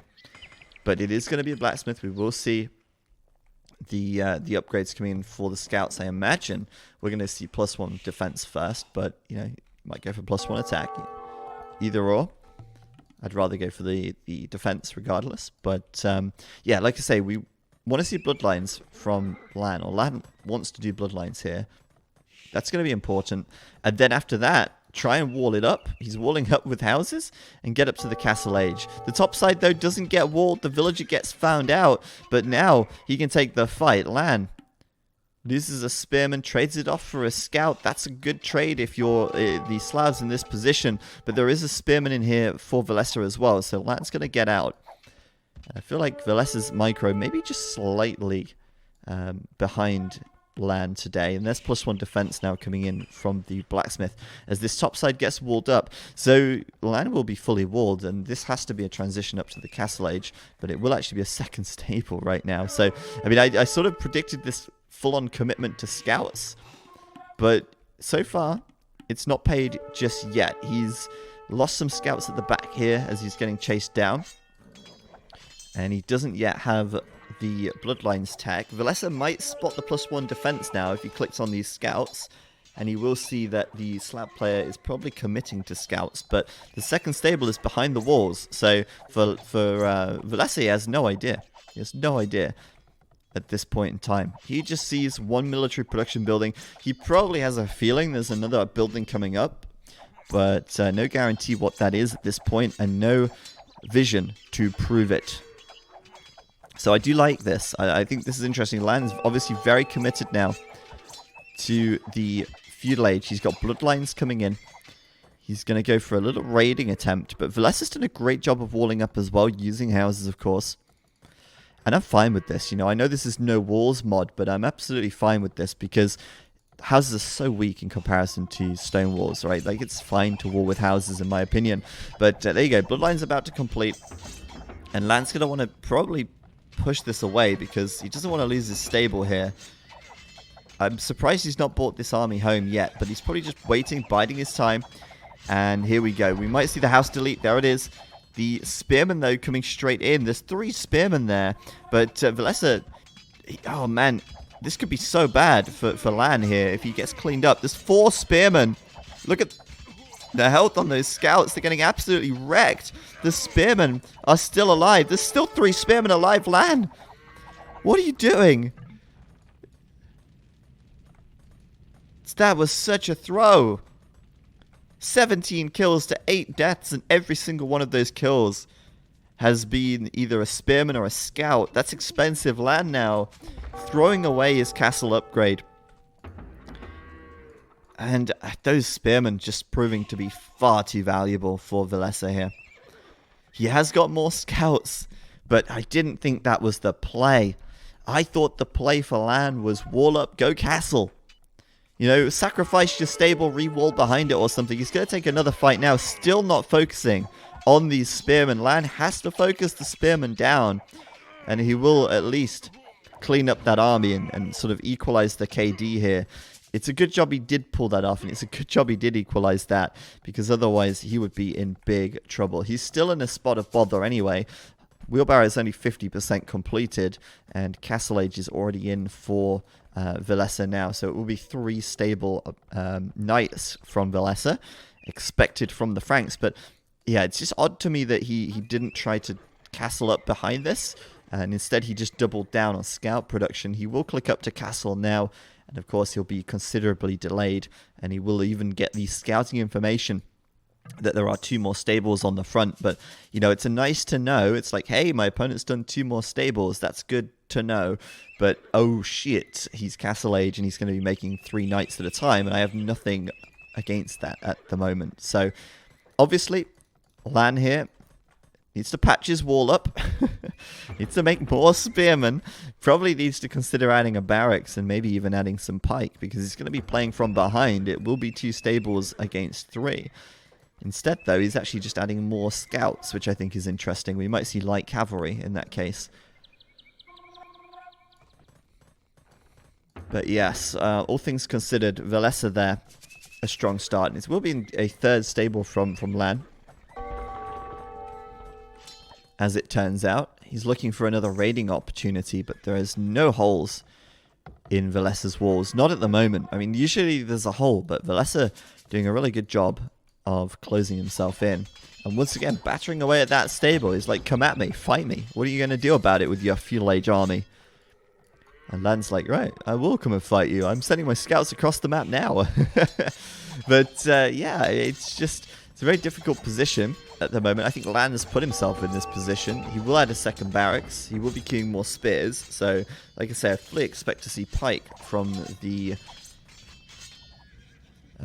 Slav player. But yeah, that stable, it's going down. The repairers aren't going to get there in time. And the army is in. The scouts are going to suicide to these spearmen. What a mess. And LaaaAN's going to be pushed off gold. Another stable coming up. Double knight production coming in. Pikemen now being researched as well. It's going to be quite a heroic defense for LaaaAN. He will be losing villagers here, putting Villese quite far ahead in villager count as well. 2nd TC for Villese is on the way up at the same time as this raid. And this just puts Villese in a one hell of a good position. We do have 5 pike in this barracks. We've got knights being queued up, but the Castle Age power spike just a little bit off for LaaaAN, and the timing for Villese here has been fantastic. The spearmen, or pikemen, sorry, rather, are coming in now, though. So with all the crossbow, except 1, out of the picture, they should be able to do good damage, but Villese might be tempted by the lumberjacks here. But he won't. He'll be a good boy. He'll turn around and fight this army, trying to clean it up as best he can. Now it's Vilese's turn to potentially take bad trades against pikes, but he doesn't. He comes out on top. It's still going well for him. And continuing to reinforce now as well. But the hole in the wall here did get blocked up, so this army inside is actually trapped. Villese now knows it. He's going to try and break down this house so he can get in with more knights, but while he does that, he'll try and kill at least as many villagers as he can, kill as many units as he can, before his knights will inevitably now get cleaned up. So good job by LaaaaaN there to block the hole. Did force Villese to get trapped inside and lose a lot of army.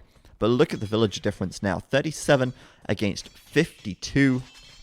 And the KD massively in favor of Villese as well. Vilese's third TC now coming up. LaaaaaN, third TC anywhere in sight? Nope. Doesn't have the wood for it at the very least at the moment. And so he's pushing out. LaaaaaN.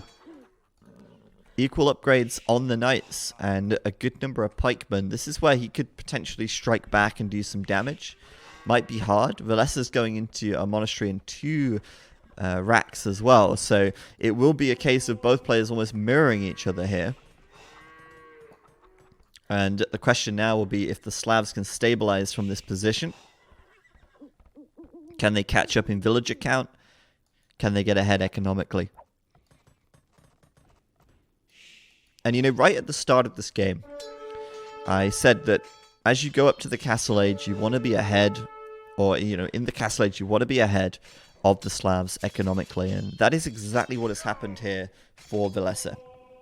He's got nearly 20 additional villagers right now, and he's not under too much immediate threat, or you know, not in too much immediate danger either. So I think Vilese's position is very strong. As yet another raid comes in, LaaaaaN leaves the front door wide open, and Villese will find 1 villager kill. At least, maybe he'll find another one. But it looks like the villagers there will jump into the TC. A second vill goes down, a third vill going to go down as well here, as the monk from LaaaaaN could not get a conversion. And that's just painful. LaaaaaN here going to be losing villagers under the TC. No +2 defense done on these knights, but he doesn't need it because there's no fletching on the TC either. And LaaaAAN's losing villagers all over the place, man. Look at this. Down to 35 vills, 33 vills. He's got exactly half the villager population of Villese right now. And that is just awful at this stage of the game. He might be the Slavs, but he's thoroughly throwing this game the way of Villese right here. That is GG if you ask me. Even with the Slavs' incredibly strong economy, I just don't know how you come back from a 100% villager like deficit, right? Like, you're down by 33 vills. What do you do against that? How do you come back from that? Not only that, but like, you're constantly forced to go idle. He's at least re-walled. Villese now adding pikemen of his own, like we said. So upgrade-wise, they're even, as we know. Maybe he'll delete his knight. Nope, he'll hand it over to his enemy. Why not? So yeah, the Franks are very strong. I just feel like LaaaaaN may have not played this the best possible way, right? I feel like that second stable, all those scouts, that terrible fight where he lost most of them for very little, certainly did not work out too well for him. But he will now sit back, try and boom. Still 40 villagers behind now. It's a 50... LaaaaaN has 50% of the villagers of Villese, which is just huge. Villese is going to be going for a castle fairly soon as well as he grabs the stone. That is a siege workshop on the hill at the front. And Villese is probably very happy to have map control here because his map is very open. Sorry, not open, but very hilly, like we said, and his gold is very exposed. So he's actually going for a 4th TC out on the left side, grabbing relics, doing all the housekeeping. And we've got +2 attack as well. So LaaaaaN could not take a fight there. I thoroughly expect to see Villese up to the Imperial Age long before LaaaaaN this game. Unless something goes tremendously wrong for our blue player. We've got Scorpions coming out as well. It's like the Franks are trying to beat the Slavs at their own game. You know, it's like, hey, Slavs, I know what you like to do. You like to go pikemen, Scorpions, some monks. Tell you what. I'll do that too. How do you like them apples? Right? Like, it's kind of cool to see him going for Scorps here, just kind of giving it to the slab player. It's like, you know what? I don't care if you got 15% cheaper siege. You still can't afford the siege because your eco's crap because I raided it. And, you know, what are you going to do? Come at me. That's kind of the attitude I'm seeing from Villese right here. 4 TC for LaaaN, like the catch-up mechanism. I mean, at some point, yes, you will catch up because, unless the game ends, he will catch up because Villese will stop making villagers soon. And I guess that will give LaaaN the opportunity to come back. But look at the resource difference here. Villese's gathered an extra, like, 2k food. Or 1.5k food. He's gathered an extra 2k wood. He's gathered an extra 2k gold. Economically, Villese is in another league right now. As the market comes up. So he can, I guess, rebalance his eco if he needs to. His eco is looking pretty solid to me, though. I mean, that doesn't look imbalanced at all. It looks like he's getting ready to click up to the Imperial Age. That's what that looks like. And there is not a huge amount of imbalance there, to say the least. But Villese now, get the +2 defense on those pikes. He's going to be pushing forward a little bit as Imperial Age does come in. And, oh, he's going to deny that relic as well. Strong stuff. Both players with, actually, no, there's one more knight there for LaaaN. But the upgrades favoring Villese, of course, as Squires now comes in. Faster movement speed is always a good thing to have. And, okay. We'll see if we get a fight here with these pikemen. The pikemen from Villese getting targeted by the monks. There's 4 monks out for LaaaN here. But I think he's going to need... I mean, it's kind of difficult. Like, what do you convert? You have to convert the pikes, right? Because if you convert the knights, they'll just... they're kind of weak, and they'll immediately die to your... or to the enemy's pikes anyway. So, I feel like the monks are maybe not that valuable in this position. And just having more of a mass of units is probably the way to go. And speaking of more of a mass of units, Villese building a lot of barracks out on the right-hand side. A castle there as well, his second castle there. And there's the Throwing Axeman as well. Now, I did question whether or not we'd see the Throwing Axeman this game. But at this point, I don't see why not. It makes so much sense, right?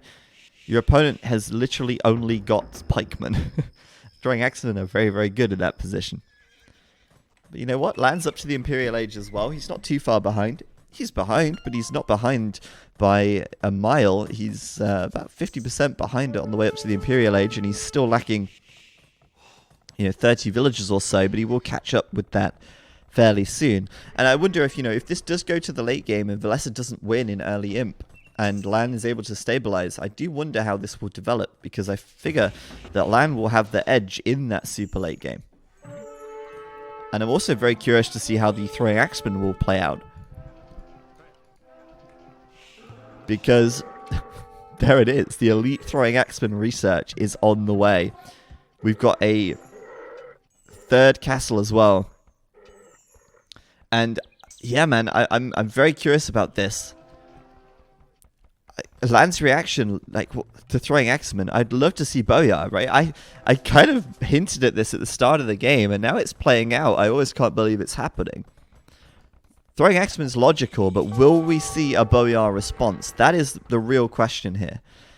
Villese is pushing out. No fear. Halberdier about to come in. Bearded Axe for the extra range. The Elite Throwing Axeman is done.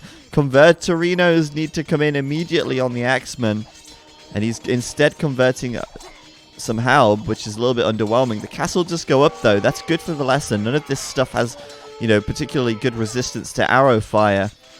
And now LaaaN, upon seeing those Throwing Axemen, does he make a Boyar? Well, we don't know, because he doesn't have enough food, but he could make one. I guess he doesn't want to make them into Halbs either, which is, a little awkward. What he does do is Onager. So we will see Onagers coming out. And I was asked a question the other day, actually, would you prefer against infantry as a pure counter, Onagers or Scorps? And although Scorps in theory should be better, Onagers are the more common unit choice because they're a little bit more versatile. Onagers can hit these Throwing Axemen at the back as well. What's a Boyar? Well, the Boyar is this little icon here. It's the unique unit of the Slavs, which never gets made ever. because there's usually other units that can do the job just as well. But would like to see them. I think that'd be cool. I just think against so many Haubs, it's probably not such a good idea.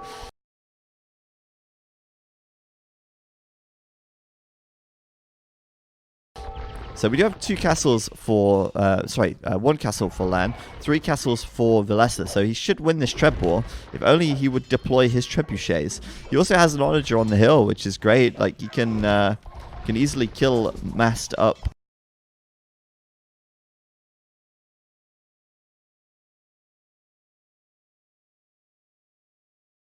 units like this, but does of course need to keep them alive, and at the very least he can zone out the throwing axemen for now and pick off any other siege at the back. But what he can't pick off at the moment are these trebs. That is a huge problem. LaaaN has massive food shortages at the moment. He can't even afford halberdier right now, but he can afford a second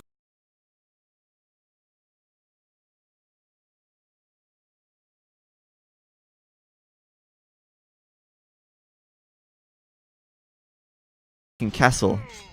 This one's going down. It's gone. It's gone. Now you see it, now you don't. Villese the Magician right here, making easy work of that castle with his 4 trebuchets. And on the right side, adding another castle here. I like this placement a lot. It's right in the choke point.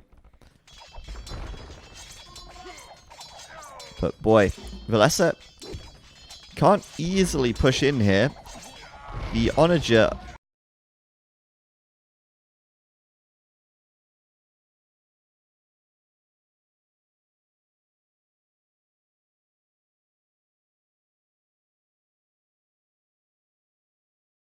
or onagers rather, on the back lines, actually able to do a lot of damage. The problem is they're going down very quickly to these throwing axemen. The throwing axemen with 5 range, able to pretty much like one-shot these onagers here, because that is melee damage. They might be ranged, but they do 12 melee damage, and those onagers have no melee armor whatsoever. And I feel like at this point, LaaaN is just feeding Villese onager kills and doing very little in response. So there is the GG. LaaaN will be tapping out as Villese takes game number 3. A very back and forth series so far.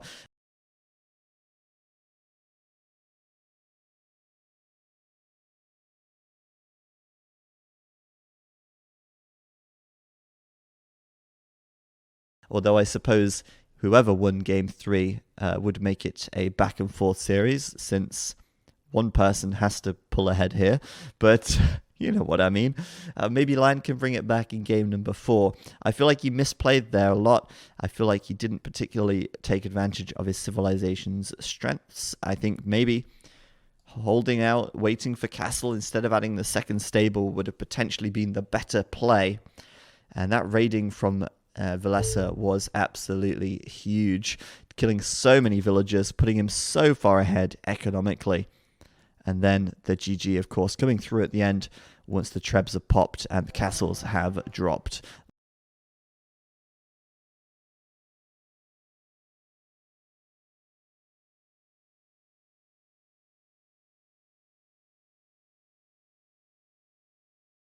Lovely to see the throwing axeman, by the way. Great unit choice. Unfortunately, no Boyar on the scene, and the onagers just didn't pack enough of a punch. So, GG's all round. Villese will get game number 3, and we'll come back out of this game and start our 4th game up very shortly. Civs on the screen there then. 3 games, 6 different civs. I don't know if we have any clips for that one, but if we do, I assume they'll be played right now. There it is. The spearmen, though, coming straight in. There's 3 spearmen there. But Villese, oh man, this could be so bad for LaaaN here if he gets cleaned up. There's 4 spearmen. Look at the health on those scouts. They're getting absolutely wrecked. The spearmen are still alive. There's still 3 spearmen alive, LaaaN. What are you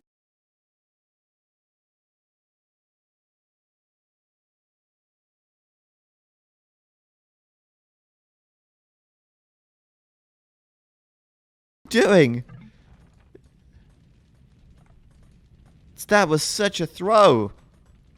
17 kills to 8 deaths, and every single one of those kills has been either a spearman or a scout. That's expensive land now. Throwing away his castle upgrade. And those spearmen just proving to be far too valuable for Villese here. But yeah, that stable, it's going down. The repairers aren't going to get there in time. And the army is in. The scouts are going to suicide to these spearmen. What a mess. And land's going to be pushed off gold. Another stable coming up. Double knight production coming in. Pikemen now being researched as well. It's going to be quite a heroic defense for land. He will be losing villagers here, putting Villese quite far ahead in villager count as well.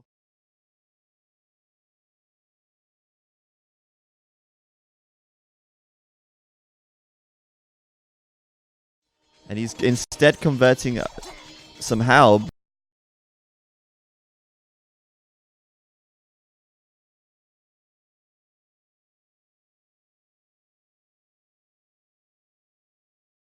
Which is a little bit underwhelming. The castle does go up though. That's good for Villese. None of this stuff has, particularly good resistance to arrow fire.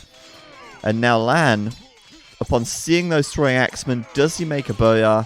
Well, we don't know because he doesn't have enough food, but he could make one.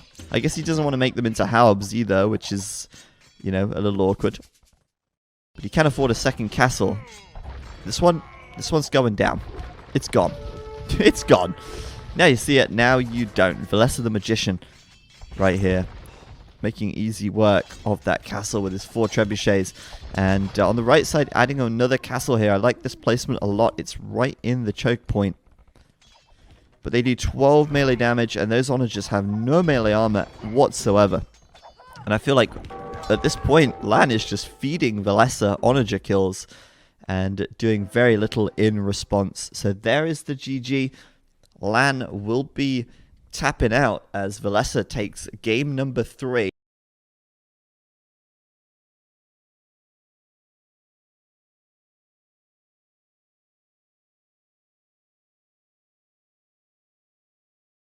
A very back and forth series. Alrighty, so here we are then, right back into it with game number 4. Good stuff right there. Villese getting quite a comfortable win in game number 3. But this time around, he's going to be spawning up to the northeast of the map in the blue. He'll be playing as the Mongols. And then down to the southwest in the red, once again, Lan. And he's going to be playing as the Chinese. So this is continuing on here. No mirror civs all the way through so far. And with 4 games, we've seen 8 unique civilizations as well. So I'm really excited for that. Hey there, Nano Jade. Hello, everyone else in the chat. Hopefully you're enjoying these games as well. I certainly think that no wall mod definitely makes things more interesting. Although so far we seem to have had some quite easy to wall maps with buildings. Nothing too ugly for either of these players just yet.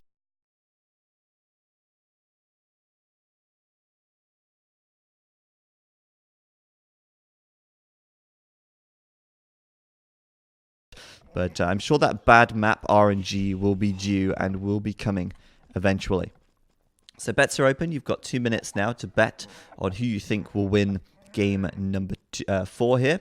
If you type !bet followed by Villese or Lan, you will be able to bet on that player. And you can type !points to see how many points you have. The bot will PM you your point value. But yeah, so let's take a look at the maps here. And then we'll talk about the matchup a little bit more as well.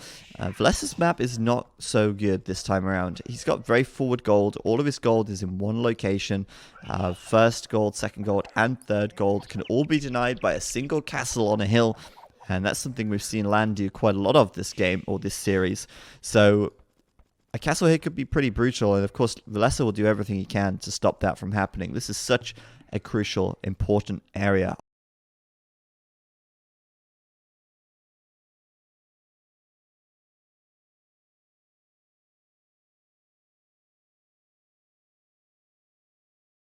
of the map for him.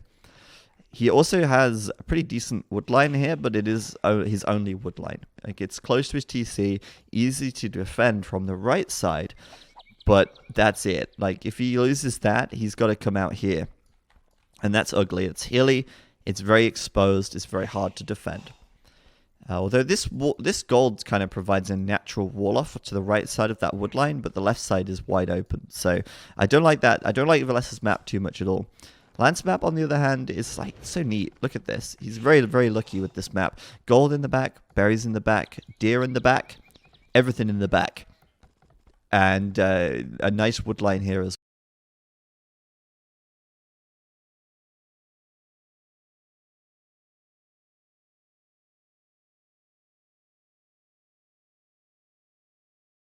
well. A second wood line too if he wants it. The problem is going to come for LaaaAN in the mid game if he isn't able to get out on the map, because his second and his third gold are much further away. Even his main stone is a little bit further out, and so he needs to have some kind of map control there at that point in order to expand. This is fine for now. He's got a very good map to start the game, but he has to transition to the mid game eventually. Thank you, Titanium White, for the 10-month resub. Appreciate that one very much. Welcome back to the escapees, as Ham has been calling you. We don't really have an official sub name yet. We're still working on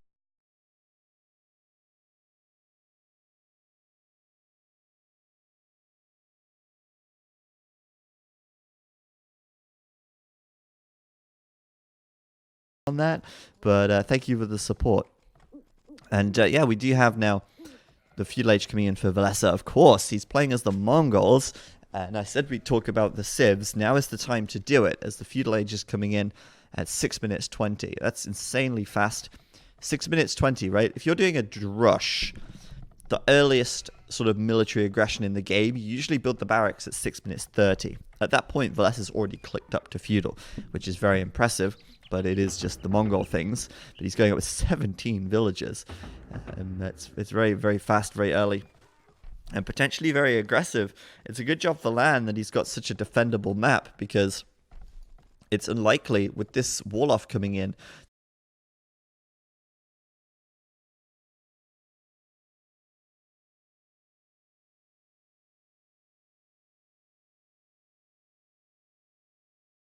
that those scouts are going to do much. And to be honest, I like this from LaaaAN, but I've got one point of criticism for him. The outpost is a lovely touch. It finishes off the wall. Mwah, beautiful. What I don't like about this is that the outpost is here and not here. Imagine if all the houses were moved to the left by one tile and the outpost was here. It would give him vision over the forest. And then that means if he loses map control, he'll know if there's a tower potentially coming up as this forest gets chopped down. Just a little bit of an idea. But Villese here running into the back of his base. We'll see the wood line, we'll see the beautiful gold, we'll see the beautiful berries, and we'll probably quickly realize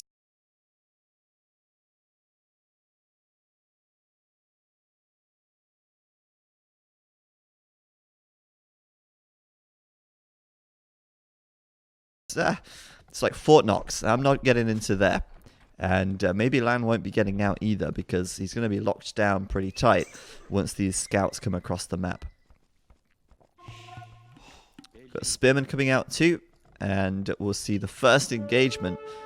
Villese ends up taking a hit. Doesn't even damage the villager, actually. She just gets out of there scot-free. Adds the barracks. And we might just see a kind of wall off towards the TC here. And then another one from the left side, just to make a choke point. But Villese is coming across the map quickly, so he needs to hurry up. The barracks is a little bit delayed. This is awkward. 3 villagers building a barracks because it's not built in time. And now a house and an archery range, or a stable.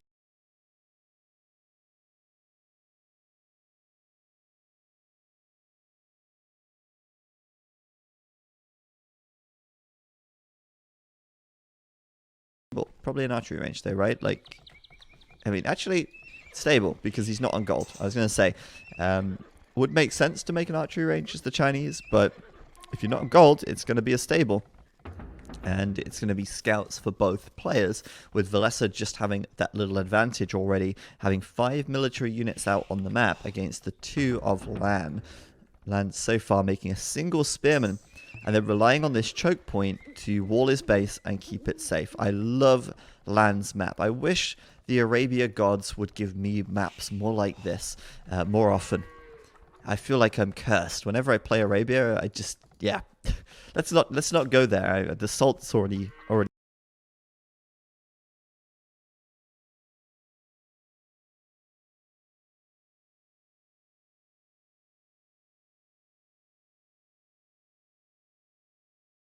coming out.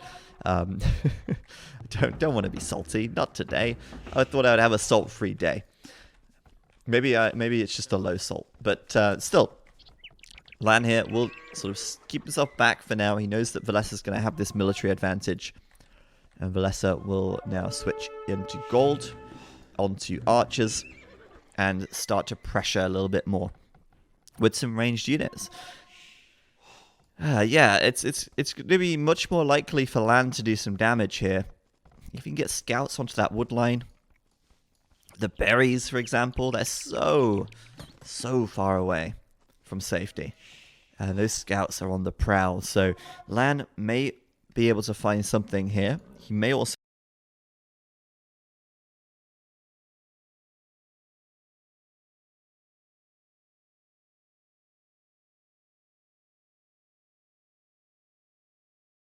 get intercepted by Villese, who has his scouts positioned toward the middle of the map.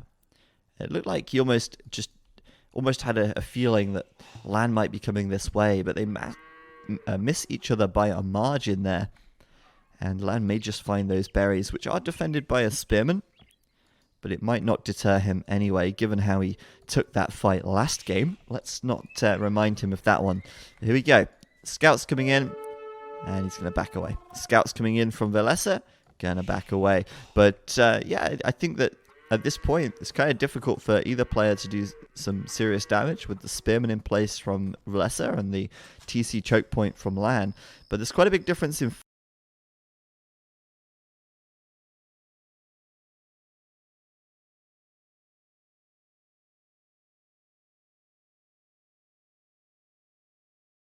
farming from these guys. Look at this.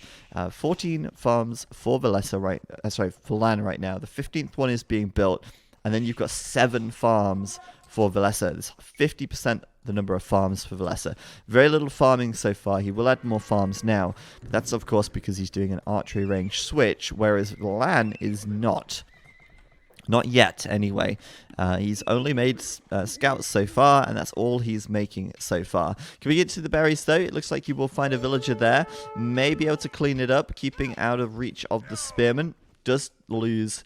I think he lost 2 scouts there for a single villager. It's not the end of the world, but it's not great either, is it? At this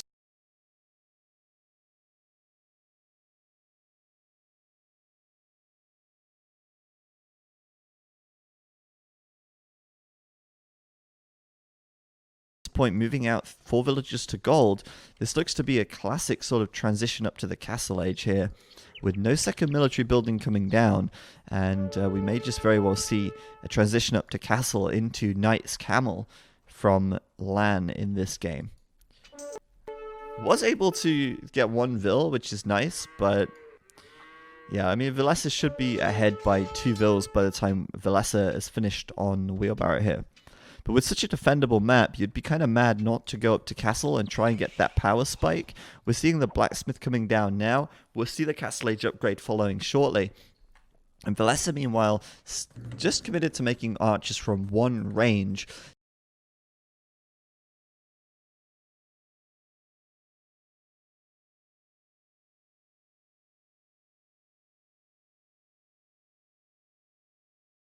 So the castle age should be coming in quite quickly for him too. I think all in all, things will be quite close, but the army composition may be a little different. The Chinese player clearly going for a more archer-orientated build, the second range coming down now, whereas LaaaN going for a much more cavalry-centered build. And there it is, LaaaN up to castle. Villese just actually, I think, slowing himself down there a little bit, but he, of course, doesn't want to idle his TC, so does have to add a couple more farms in. Oh no, he doesn't need any more farms. He's got 14. He's just got to wait.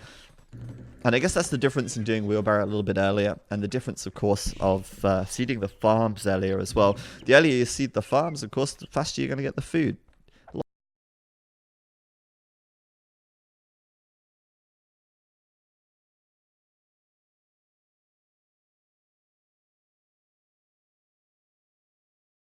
Logic. Funny how that works, isn't it? But yeah, Bloodlines coming in, Castle Age coming in, and Villese may see the Bloodlines tech if he trails these scouts. I don't know if he will.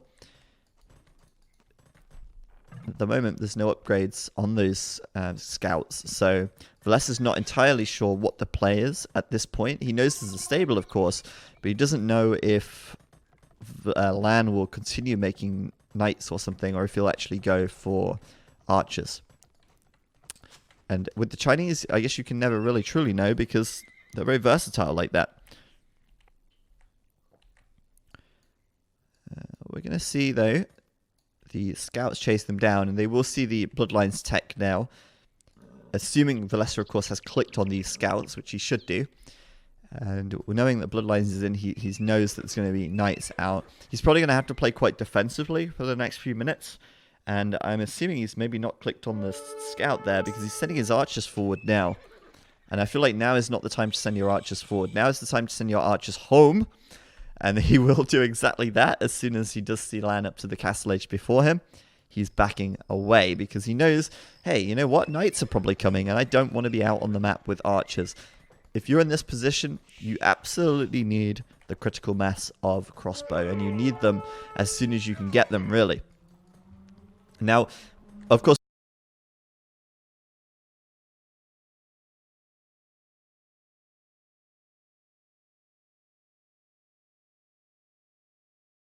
both... Wow. I don't know if you guys heard that in the background. That was a loud car. But yeah, I don't know... Yeah, sorry, what was I saying? Yeah, there we go. So, he's obviously going quite heavy onto Archer's crossbow, but he's also just done Bloodlines as well. Which tells me that Villese may stay on 1 TC for a little while. I might be wrong. He might immediately plop down his first TC. But he might also consider doing... Yeah, he will. He will do a second TC. But he might also consider doing some camels on top of this as well. Just to sort of aid with the knights in the early Castle Age. Right now, though, with Bodkin Arrow and Crossbow and only 3 knights out, he might be more than confident enough to take an engagement. In fact, it is LaaaaaN who's backing away. And I thought, you know, maybe, just maybe, he'd go all in or something, do a university instead of a TC, and then just, you know, pedal to the metal. It's actually going to be Cav Archers coming out from Villese, which, to be honest, is not bad at all. And I always count them out because it's like, oh, it's not the Huns. Well, you know, not going to see cavalry archers here, but keep in mind the Mongol cavalry archers fire faster.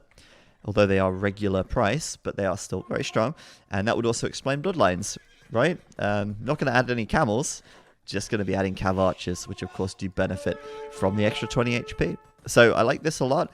I think Villese is going to be in good stead for the next few moments. And with a good base of crossbows and some cavalry archers now coming out, LaaaaaN needs to react to this.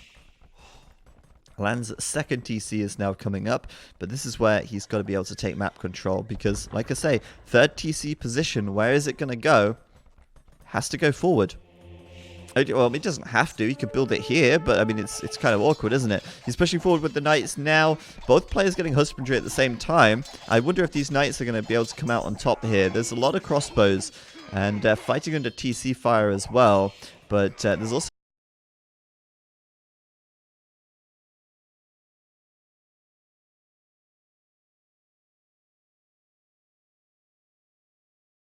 plenty of knights to do considerable damage. So at the moment, LaaaaaN does come out on top in KD, but of course the crossbows that he killed are lower in value. But Villese's quite comfortable here. He's comfortable enough to push back out to his hill and continue making more Cav Archer.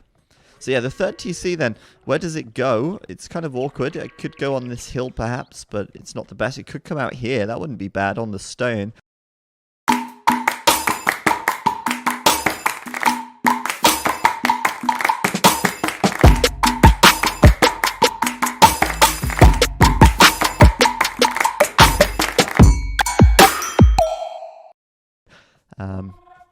You're definitely going to want to get a castle up as the Chinese, as the game goes on. Getting onto Chuko Nu would be very valuable. And Villese is going to add his third TC right now. He's doing it on the front. Wow. That's a very forward TC. I'm not sure about that, because he's getting pushed on right now. The knights are going to charge up the hill. The TC is going to get cancelled immediately. And quite rightly so. I can't believe he's putting his TC there, of all places. Like, right there, really? In the middle of the map? Seems a bit risky. It could come out on the right side here. That wouldn't be terrible. But I guess he just wants to secure the gold. You know, we talked about how bad his gold is here. I mean, a TC here would be forward, but it's not too forward, I feel like. That's maybe a little bit too aggressive. We also have monks out as well for both players, or both players going monks at this point. We do see a single conversion over there. That monk's paid for itself. But yeah, the TC comes up on the right side instead, and there's the university. He desperately needs that. He's against fast-moving units, right? Like, you want to get that ballistics tech quite quickly in this case. Otherwise, your cav archers will just keep missing and doing no damage, which is no good. But LaaaaaN, it's not going to be a third TC from LaaaaaN. He's decided against that plan. Instead, it will be a forward siege workshop and some aggression here. It looks like Villese is going to scout that immediately. And I did hear a camel as well, so he will add some camels in to supplement this army, which I'm a fan of. I do think that's a... Wait, or did I hear a camel from LaaaaaN here? Yeah, oh no, I heard a camel from LaaaaaN, my bad. So I thought that the camel was Vilese's, but it will actually be LaaaAN's.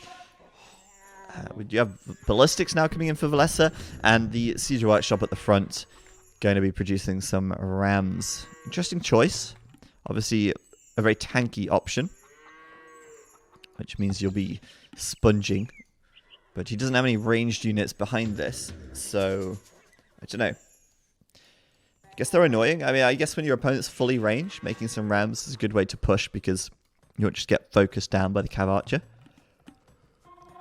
But here we go. Vilese's turn to strike back, and it looks like he's over-chopped right here. There is going to be a hole in that wood line, and Vilese's going to go straight in by the looks of it. He can cut off the retreat of those villagers, and boy, Villese is going to be happy with that. LaaaaaN running away now, losing 7-8 villagers as he goes. Remember, ballistics is done as well, so these cav archers just don't really miss. Apart from...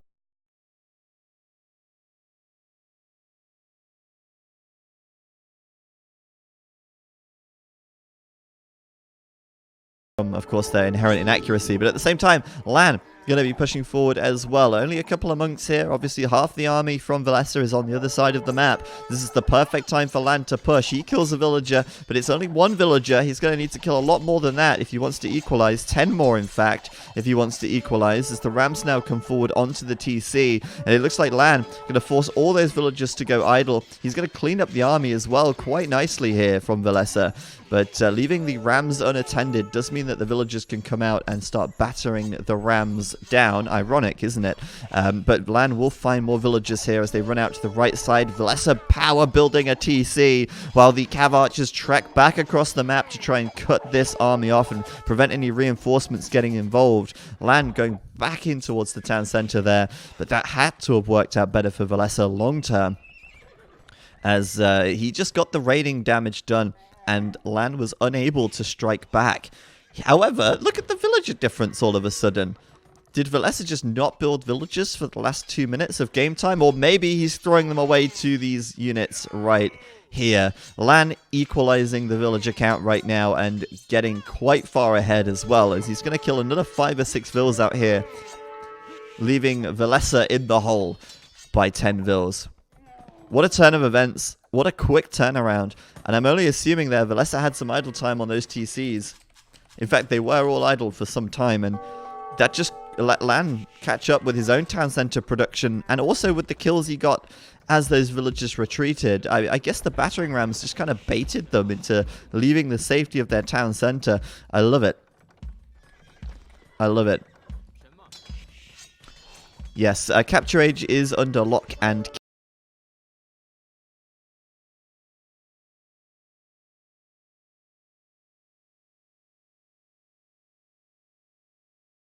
key at the moment. It's only being used for tournament purposes right now.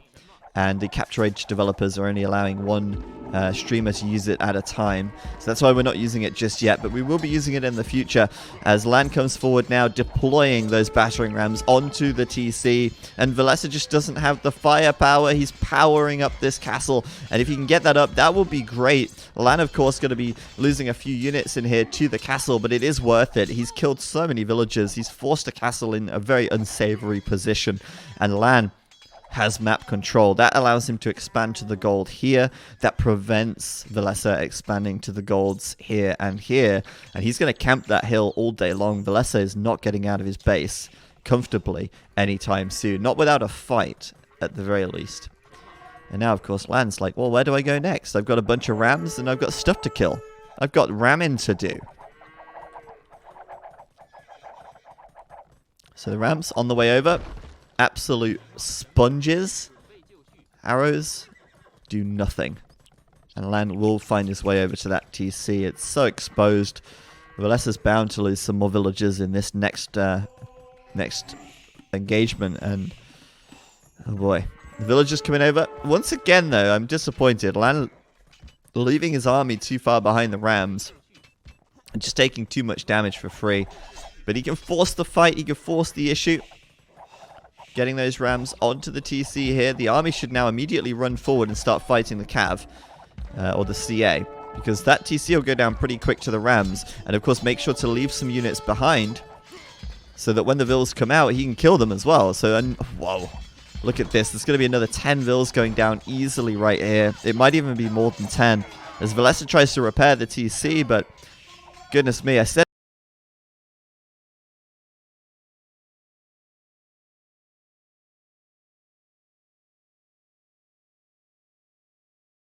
at the end of last game, quite a back and forth series this has been, and it looks like LaaaN is on the path to victory here as he takes down yet another town center and has a good 40 villager lead at this point in time.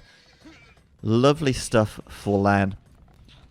Adding a market now. It looks like Imperial Age is just around the corner for him, and Villese, well, Imperial Age wouldn't be too far off if he didn't get raided so hard, but he did, so too bad. Imperial Age will be coming in soon-ish. LaaaN, though, is still just dominant map control, and Villese here will probably be looking for a second castle soon.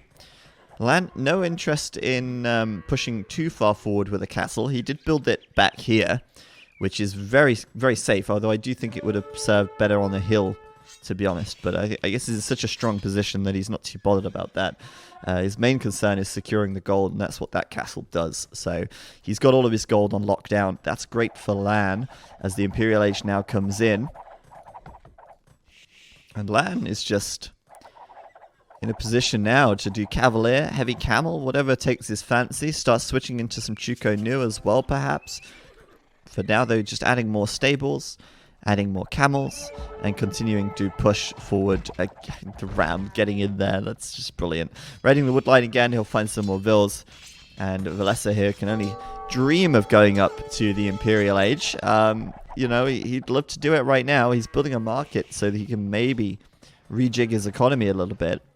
But I think a second castle might be a little bit more valuable to him at this point. He's actually buying the stone for the castle, so there you go. Second castle will be on the way up soon. If he can fight this army back and get a castle out here, or even better out here,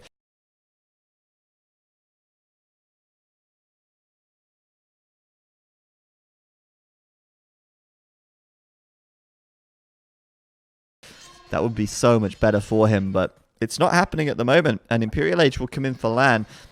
I don't know if Villese will call GG once the Imperial Age comes in, but I think it could be a close one. It could be a GG call at that point. He actually bought 100 stone to rebuild the TC on the right side. Now selling food. Oh, that's right. LaaaN's selling food. My bad. Got to get those market prices while they're still hot. And there's the castle coming up right there. But this has the potential to be a doubt castle. I don't think it will be. I don't think LaaaN will push fast enough. He's Imperial now. Heavy Camel should start coming in pretty soon. But of course, first order of the day plate barding armor. There's heavy camo coming in as well. And we'll see him just holding back, waiting at the moment for a couple of trebs to come through. He's probably fully expecting there to be more castles at some point. He knows there's one. And if LaaaN is worth his salt, then he'll know there's probably a castle around here at some point very soon. And so having those trebs out will allow him to deal with that very quickly. He's only just got the one for now. The second one could be on the way soon. Once he sees the castle, at least, he knows it's there now as his army runs up the hill and immediately runs back again. Villese, about 30% of the way up to Imperial himself. And I think he's hoping if he can just get Mangadai out, he might have a chance to get back into this. But that's not going to be easy. Heavy Camel is one of the longest upgrades in the game, so it does take a while for its effect to come in. The Imperial Age Power Spike does take a little bit longer to sort of come through compared to like the Castle Age Power Spike, for example. But once it does come in, like there's just no way Villese can take this fight. But what is LaaaN doing? Leaving the Treb unprotected. There's Mangadai in there.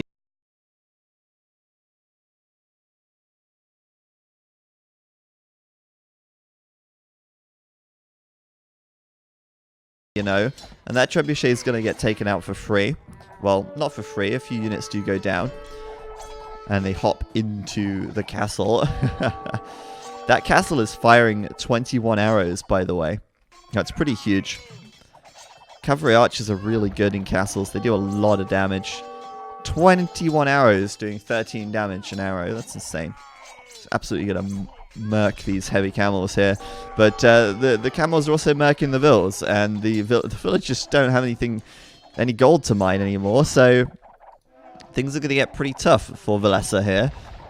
If he loses this castle and gets completely pushed off of the gold, he's in so much trouble.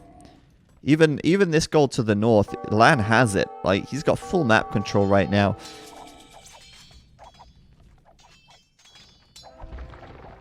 There you go. Castle being taken out. And I don't think there's anything that Villese can do about it. We may see the GG very shortly here. A lot of his eco getting idled by the raiding. And a lot more where that came from LaaaN as well. This castle is surely going to fall. And the question then becomes, what does Villese do without gold? Well, what Villese does without gold is called GG. Mr. Chow in the chat asking why they chose to make heavy camel upgrades so slow. I think in general, like, counter unit upgrades are slower. Like, I'm not sure if this is entirely factual, but it makes sense that things like heavy camel and skirmisher and pikeman should be a slower tech than something like the crossbow or the cavalier upgrade. And the reason for that is because the counter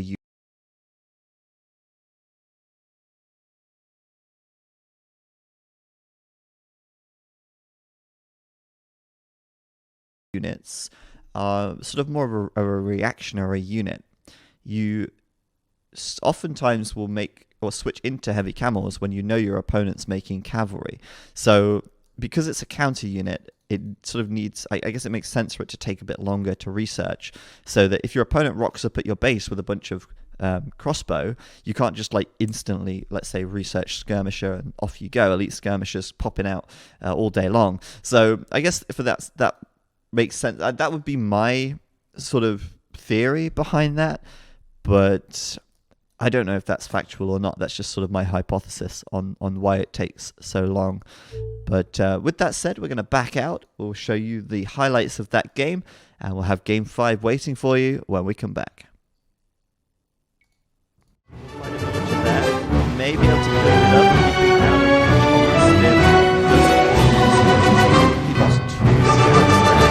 For a single villager, it's not the end of the world, but it's not great either, is it? Villese is going to add his third TC right now. He's doing it on the front. Wow. That's a very forward TC. I'm not sure about that, because he's getting pushed on right now. The knights are going to charge up the hill. The TC is going to get cancelled immediately, and quite rightly so. I can't believe he's putting his TC there, of all places. Like, right there, really? In the middle of the map. apart from, of course, their inherent inaccuracy. But at the same time, LaaaN going to be pushing forward as well. Only a couple of monks here. Obviously, half the army from Villese is on the other side of the map. This is the perfect time for LaaaN to push. He kills a villager, but it's only one villager. He's going to need to kill a lot more than that if he wants to equalize. 10 more, in fact, if he wants to equalize, as the ramps now come forward onto the TC. And it looks like LaaaN going to force all those villagers to go idle.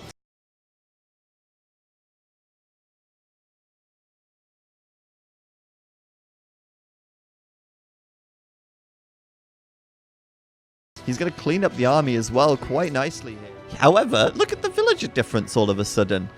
Did Villese just not build villagers for the last 2 minutes of game time? Or maybe he's throwing them away to these units right here. LaaaN equalizing the villager count right now and getting quite far ahead as well, as he's going to kill another 5 or 6 vills out here, leaving Villese in the hole by 10 vills. This castle, and if you can get that up, that will be great. LaaaN, of course, going to be losing a few units in here to the castle, but it is worth it. He's killed so many villagers. He's forced a castle in a very unsavory position, and LaaaN has map control. That allows him to expand to the gold here. That prevents Villese expanding to the golds here and here.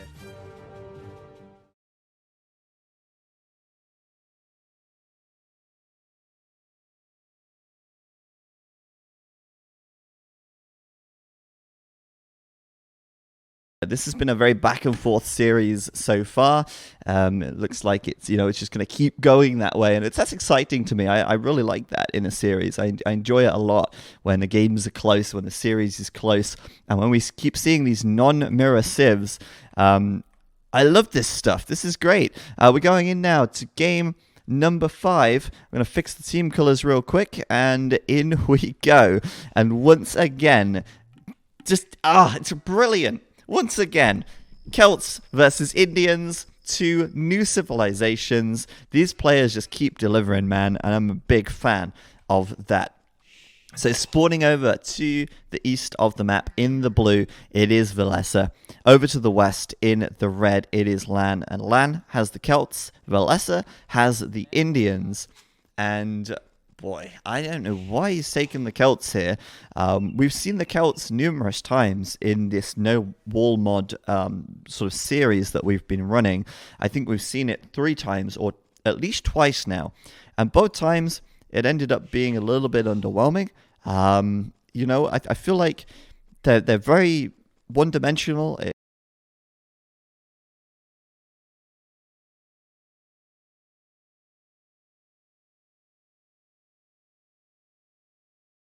In how they have to play. They kind of have to get aggressive with man-at-arms. They kind of maybe have to tower, and it does make it kind of predictable, and I don't think it's that strong. If it doesn't work, then you're just left with a pretty awkward civ, which can be very difficult to work around.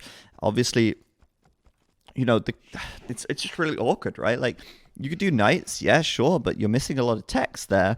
If you continue down that route, you can go for crossbows, sure, but you don't get arbalest. I feel like they're really awkward. They're by no means a bad civ. I just think they're very awkward. Whereas the Indians, well, the Indians, man. That's what else is there to say? Grade A commentary right here. The Indians are the Indians. You work out the rest. No, the Indians are just great. They've got one of the easiest eco bonuses to manage in the game. Just cheaper villagers. It's like a passive, awesome eco bonus. Well, I guess all eco bonuses are passive in a way. But it's very strong. And it's just... they're very versatile as well, right? Like, they have so many options available to them. And okay, yeah, one thing they can't make is knights, but you know what? It doesn't really matter because they've got fantastic camels, and cavalry is hardly going to be an issue from the Celts anyway. So it's very common to see the Indians opening with scouts. We could see Indians opening with militia, man-at-arms kind of play. That's absolutely on the cards as well. Totally in the Indian playbook. But after that, I mean, they can go into crossbow, no problem. Like, they've just got a bit more versatility, I feel. Regardless, his map looks a bit trash. His gold is very far forward, and that is just, look at that. 3 trees on the screen to protect that gold, and they're not even in the same place. I feel like this gold is a very awkward one to protect. Maybe this one at the back might be Vilese's better option. But I believe LaaaN just scout. Ooh, he didn't. He just missed scouting it. So I think that Villese might be better served just going for the gold at the back here. That's kind of risky though as well, because he'd have to kind of wall in toward this to protect it. But that would also protect his stone. I guess the Indians don't really care too much about castles though. Like, they're nice to have, but you don't rely on them. So yeah, maybe he gets this gold. It's kind of part of his wall now, though. It's a bit of an awkward map. One nice thing is he has got a wood line. But one wood line. Like, that's it. Yeah, he's got this wood line. Also really far away. And then he's really in trouble there. But he's actually mining some gold right now. So he's going to go for the drush. And I think that's very smart. He's sort of preemptively playing into what the Celts will do. And he knows the Celt player who has maybe a little bit of a better map, actually. I think LaaaN's map is a little nicer. This wood line is really tiny for some reason. But, you know, don't judge a man by the size of his wood. This wood line over here more than makes up for it. His side wood, obviously. Definitely going to be chopped out of that pretty quickly. But this one provides some nice protection, and he can build across the front quite nicely as well. But, yeah, I think it's so predictable what the Celts are going to do here that LaaaN is just like... Oh, sorry, Villese is going to play straight into it, sending his militia out across the map right now. And he'll scout the barracks in just a second, I believe. He should do. He should come across here and see it. Nope. He's just one tile away. Look at that. There we go. He sees it now. So he knows it's there. He knows the militia are inside. And he's got his own militia on the way over. Problem is, LaaaN's nearly feudal, and if LaaaN gets men-at-arms, then that drush is dead. There's no way you fight that. If you can fight it before men-at-arms comes in, great. You've got your scout nearby, you've got the extra damage from that, and you can be a pain in the butt. But if that feudal age comes in, if that men-at-arms comes in, LaaaN's going to be in a much better position here. Especially since Villese isn't walled up. He's trying to wall his villagers in now, and this is kind of a nice little back section to his base, but yeah, I'm not a huge fan of this. He is in the wood line though. He is going to be on these vills, and he may just find... he won't find the kill. LaaaN's not afraid to fight with the vills there, and a couple of vills got very low. I think this one here is kind of low. But without the scout having the +2 attack from feudal age, and with only 3 militia, he just can't get the damage done. While meanwhile, men-at-arms is about to pop, and LaaaN's about to come in with 4 of the damn things right into that wood line. And Villese may just get taken down here. That's going to be a dead vill. She's dead. She's trapped. She can't get out. Oh, she can get out. Oh my goodness. Well, that's a dead vill anyway. But my point remains. Villese.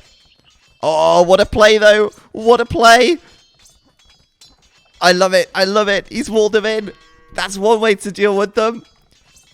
Oh, that's just fantastic. He will have to repair that lumber camp all day, but you know what? I don't care. It's absolutely fantastic. He's walled them in. No wars mod, everybody. Archery range now coming up. Classic sort of transition into archers here off the back of this. And no, there's a hole. There was a hole all along. Oh, did she just finish chopping the tree? Is that what happened? I feel like there was a hole all along there. I think Villese thought he had them walled in. I think LaaaN even thought he had them walled in, but he didn't. Oh, rip. 2 more villagers dying, but I think it's time for Villese to strike back. Men-at-arms coming into his wood line now, and 1 villager down. 2 villagers potentially going down, but this one might just get out of the way. Of course, those Celt men-at-arms do move a little bit faster, which helps them to hunt down those villagers. But you know what I was saying earlier about that 1 wood line? Yeah, it's now been denied. So, yeah, that's a problem, isn't it? I'm not sure what he does about that. Where does he go for wood now?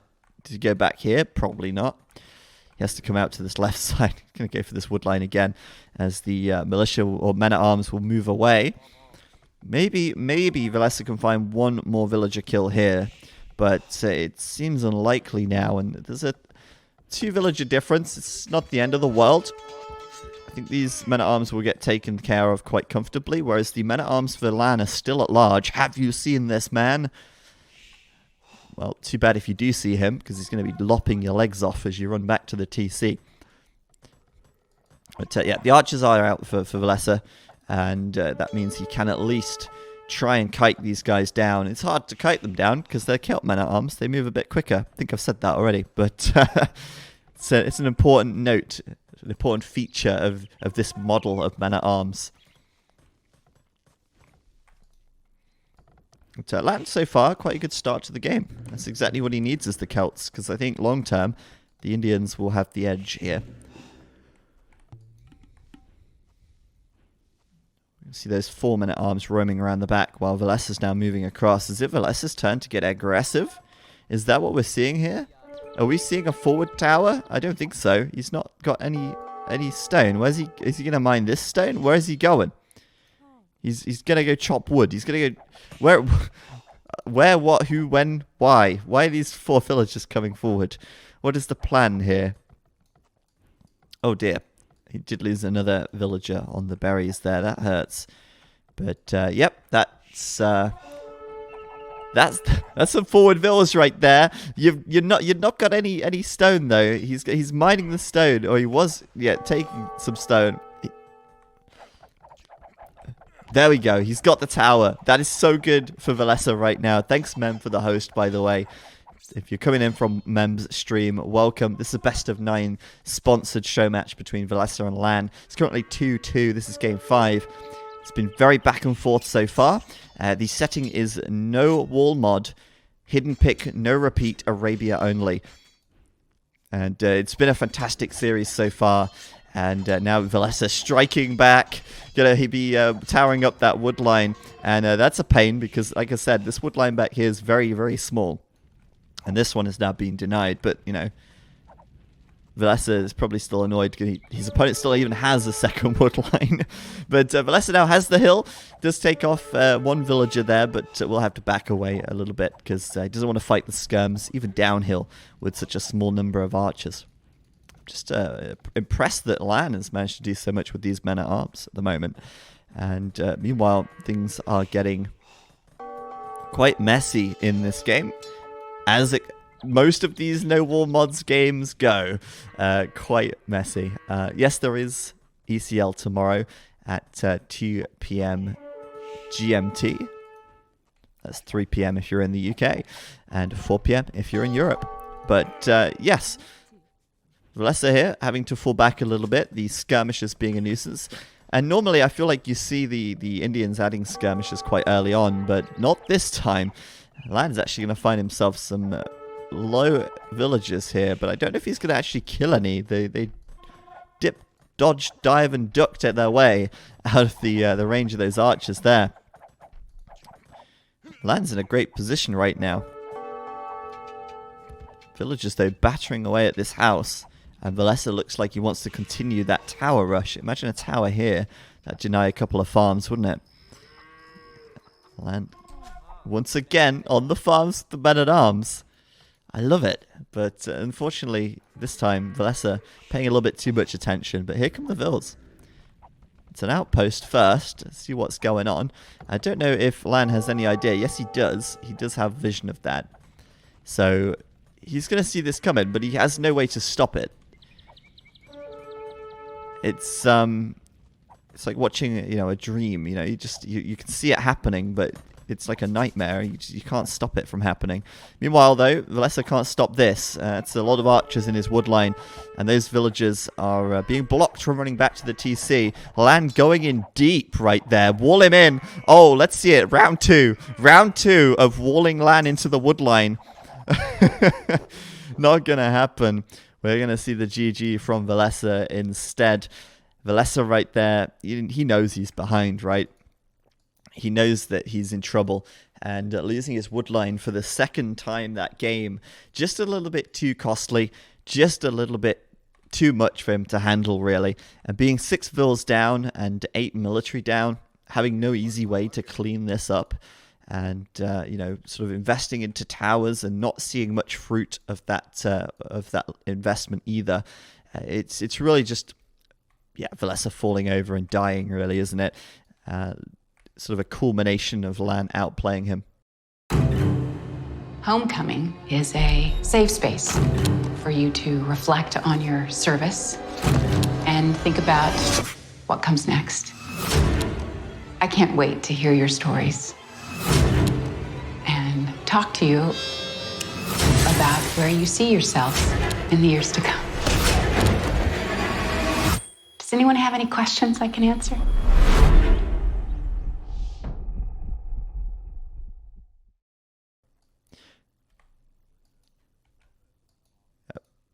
We're going to see the man-at-arms now, though.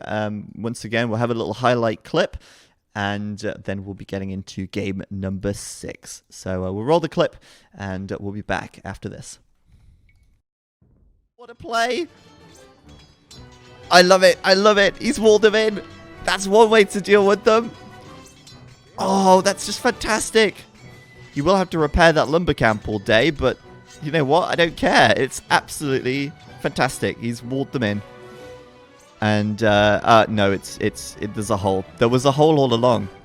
Oh, did she just finish chopping the tree? Is that what happened? I feel like there was a hole all along there. I think Villese thought he had them walled in. I think LaaaN even thought he had them walled in, but he didn't. Oh, rip. 2 more villages.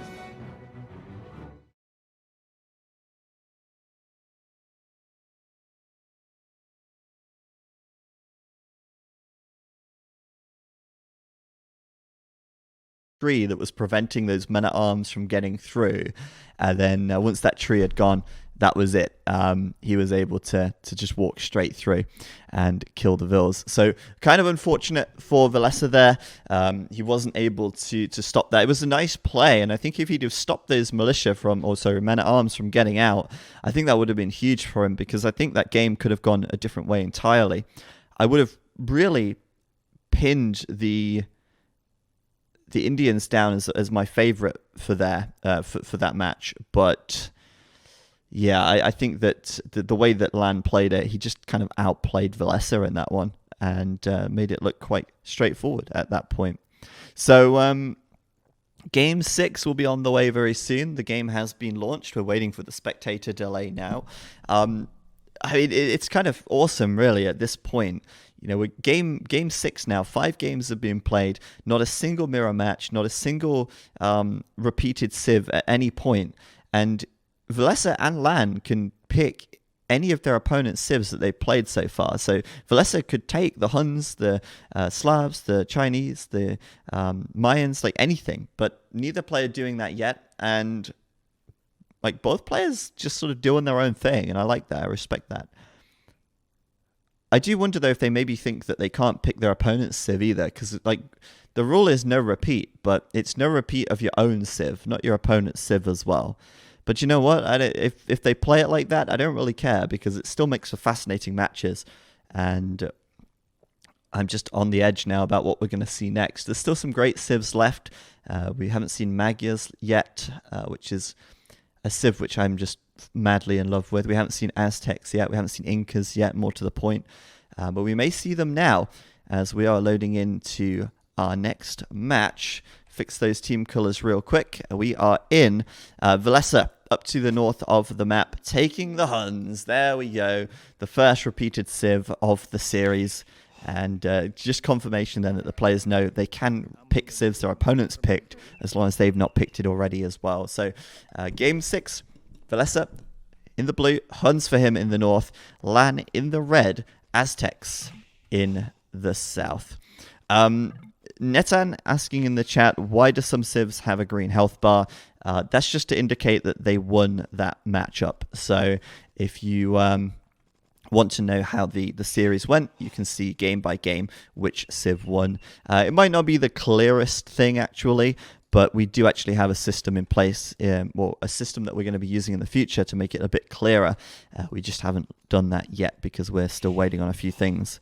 But yes, so as I was saying, LaaaN down to the south as the Aztecs here. And Mr. Chow in the chat was saying just before this game started, no Aztecs. Wow.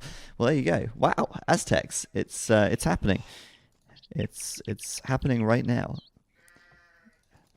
And if I remember correctly, it was the Mayans that lost earlier. So we haven't seen a Meso Civ winning yet. But Aztecs and Mayans cut from the same stone, but do play quite differently. And I'll be interested to see how LaaaN approaches this. The Hun player... Oh, sorry, the Mayans did beat the Japanese. My bad. I thought they lost for some reason. This is what happens when you have a game series that goes back and forth. When it's like one player winning, then the other player winning, then the other player winning, then the other player winning. It's really hard to remember how the series went.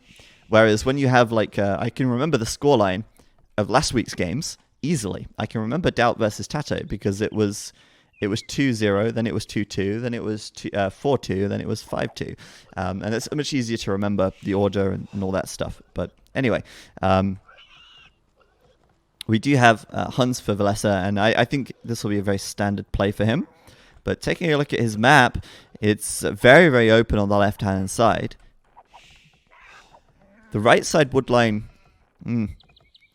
it's kind of crappy, to be honest. Like, you know, he's going to be going uphill here, which is slightly less efficient. It's on the small side of the wood line, so he's going to mine it away or chop it away faster as well. So I'm not a fan of that wood line at all. And then at the back, he has the second wood line here, but it's so far away, along with the golds as well. All gold out on the left side of Villese's map. It's not a pretty map for the Finn.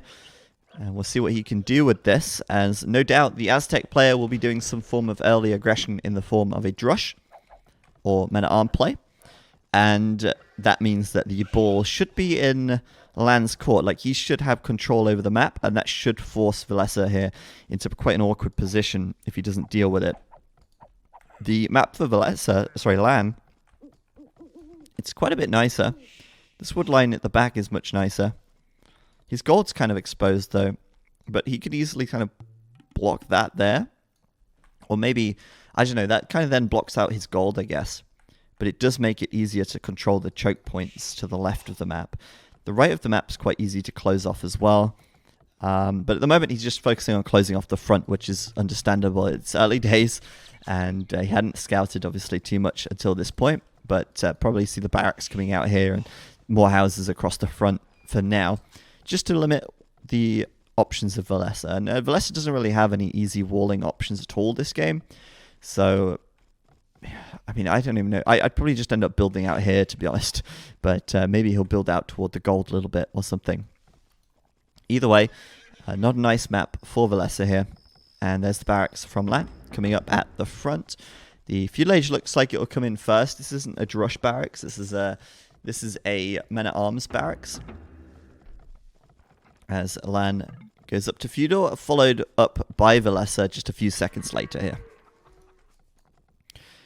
And I thought Villese was going to go out to gold there for a second, which would have been very odd, but he's actually sending 5 vills out to the wood at the back instead. And he's got to protect this wood line somehow, right? Like, this has to be protected at all costs. And if LaaaN does go for men-at-arms, that's not going to be easy for him. Assuming, of course, LaaaN scouts it. And actually, LaaaN's scouting is a little lacking at the moment. He doesn't see this. So Villese could actually get away with this a little bit. Out of sight, out of mind. Potentially. It all depends whether LaaaN actually scouts that or not. If he scouts it, then it could be really huge for him, because there's no way for Villese to like quick wall this in. It's so exposed. The tree line isn't sort of concave or anything. So no easy wall in for him. Here we go. LaaaN coming across the map now. 4 villagers as well. Villese sees that. Scout there. Good vision. And LaaaN's getting ready to take the fight on the scout as well, because he's about to get feudal age and he knows it.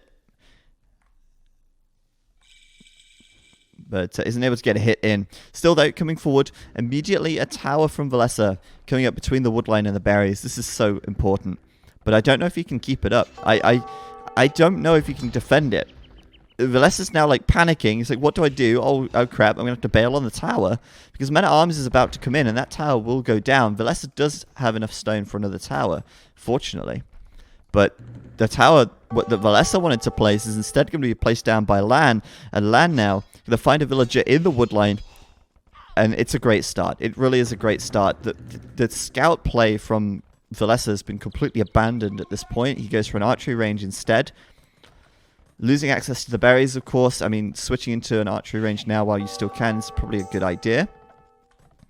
But he's been pushed off of wood, and he's very thankful now, I imagine, that he went to the wood at the back. But, yeah, a lot of idle time at the TC. A lot of villagers going down, moving now over to the gold, so he can actually start making some archers as well. And, yeah, he's going to tear that lumber camp a new one, and Villese now needs to get a tower up before further towers follow, because... I feel like I have to be perfect. There's something about fear that pushes me.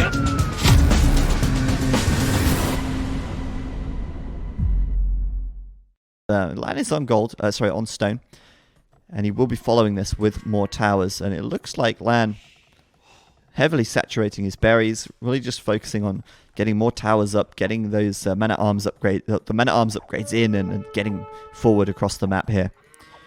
But Villese will get the tower at least, and if he's got enough stone for another one, I'd probably try and place it around the stone here. But unfortunately, he just doesn't have the stone yet. He's another 20 stone or 10 stone away. So nothing you can do about that. He's going to get denied by the looks of things. He might force drop off the stone so he has enough stone for another tower.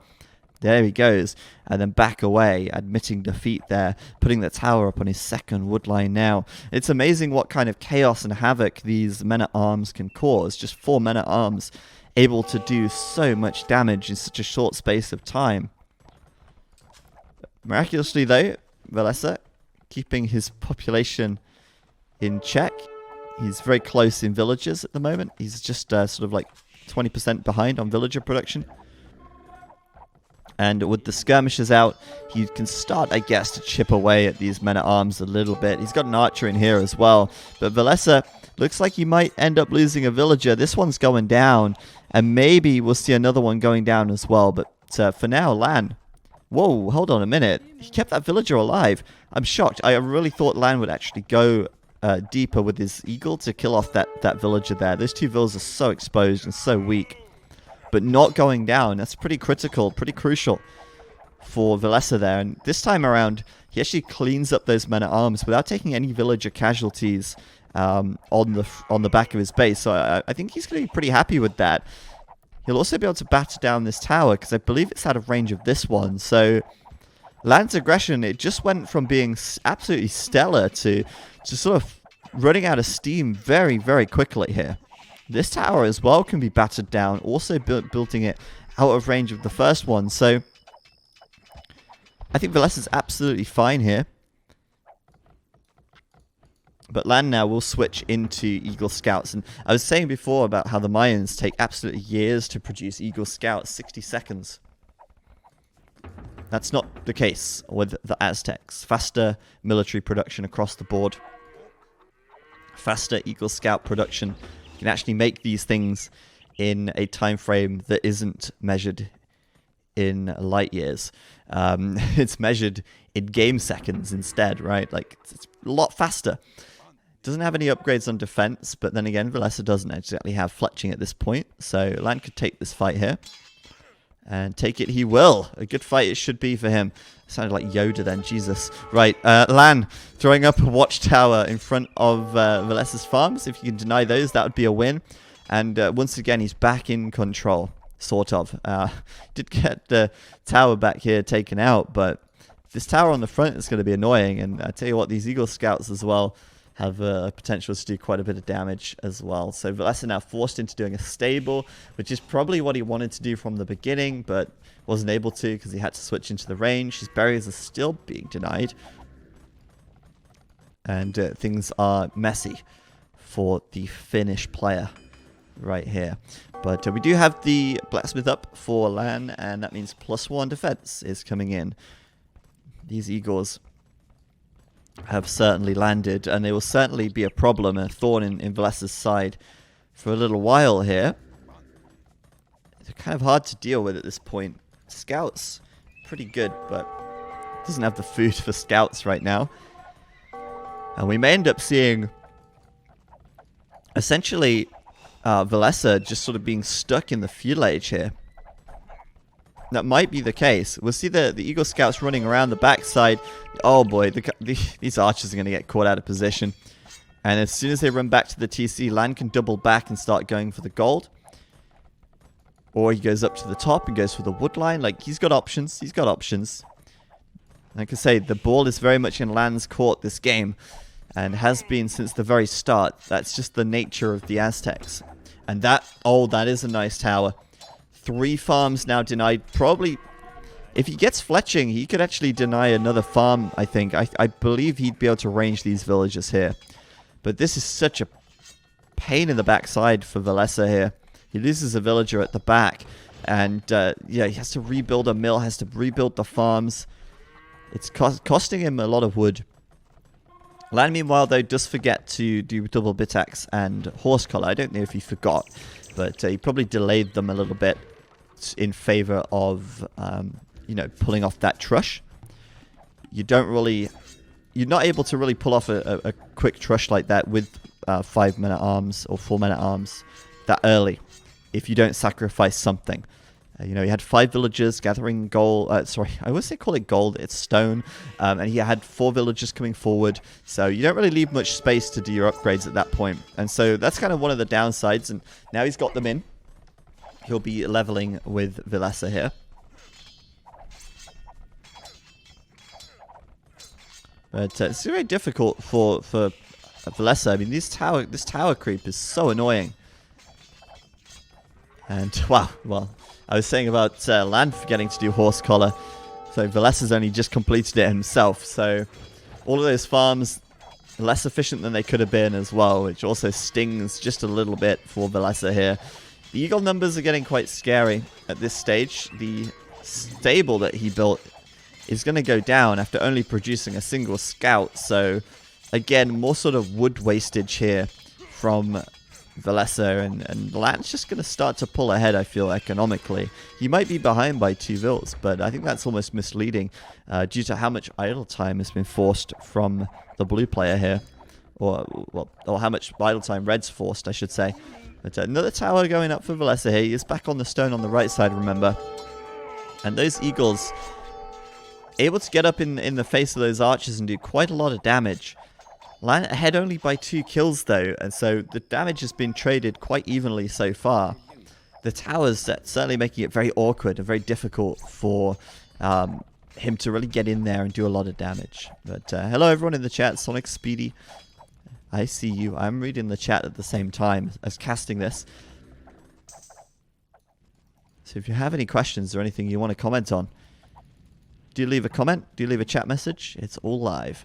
But yeah, LaaaN even going to take the deer at the front. Why not? I mean, they're forward vills. They may as well do something. And like I say, the Castle Age now coming in for LaaaN. So the Castle Age for Villese is... It's not that far off, but it's still too far off, I think, in this game. LaaaN's going to have Eagle Warriors very soon.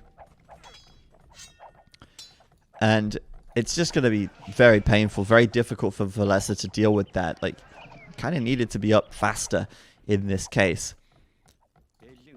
He'll have a decent number of archers, I guess. I mean, if he can keep them alive and get crossbow, he might defend. But there's just no way to wall this base up.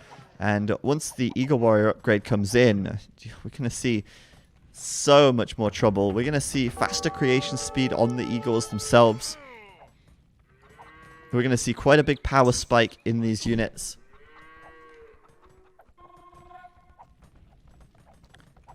And this is going to be real hard. Villese, though, it's interesting. He's going for a barracks now at the back. So he's going to go for full man-at-arms defense. Like, he's going full counter mode. He knows what's coming his way. He knows that this is going to happen. The question is, can he stop it? Can he actually stop it? It might be quite difficult. The writing is on the wall. He knows what's coming his way. Man-at-Arms is being researched now. I imagine he'll be doing Long Swordsman as soon as he reaches the Castle Age, but he's not going to be Castle Age in time.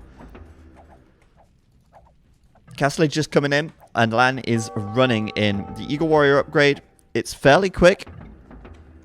20% already. The Eagles making their way across the map. +2 defense is coming in, and well, Villese doesn't even fight on at this point. LaaaN gonna get the win. Villese calls it right there. And I don't blame him one bit for doing that, right? The Eagles are going to come in. They're going to clean house. Villese was counting on getting Castle Age first. And honestly, it's very difficult to get Castle Age first when you're in this kind of position after you've been forced off of your farms so many times. You've had to rebuild them so many times. It's very, very hard in that position when you have no walls, when you've got no real defense aside from a few towers scattered around your base. It's a tough one. But Villese are going to drop a game now, and instead of it being back and forth, LaaaN pulling to match point. If LaaaN wins our next game, he will be the winner of the Best of 9 series with 5-2 to his favor. But we do have a clip coming up now, so we'll show you the highlights of that game, and we'll be getting game number 7 going very shortly. I don't know if you can defend it.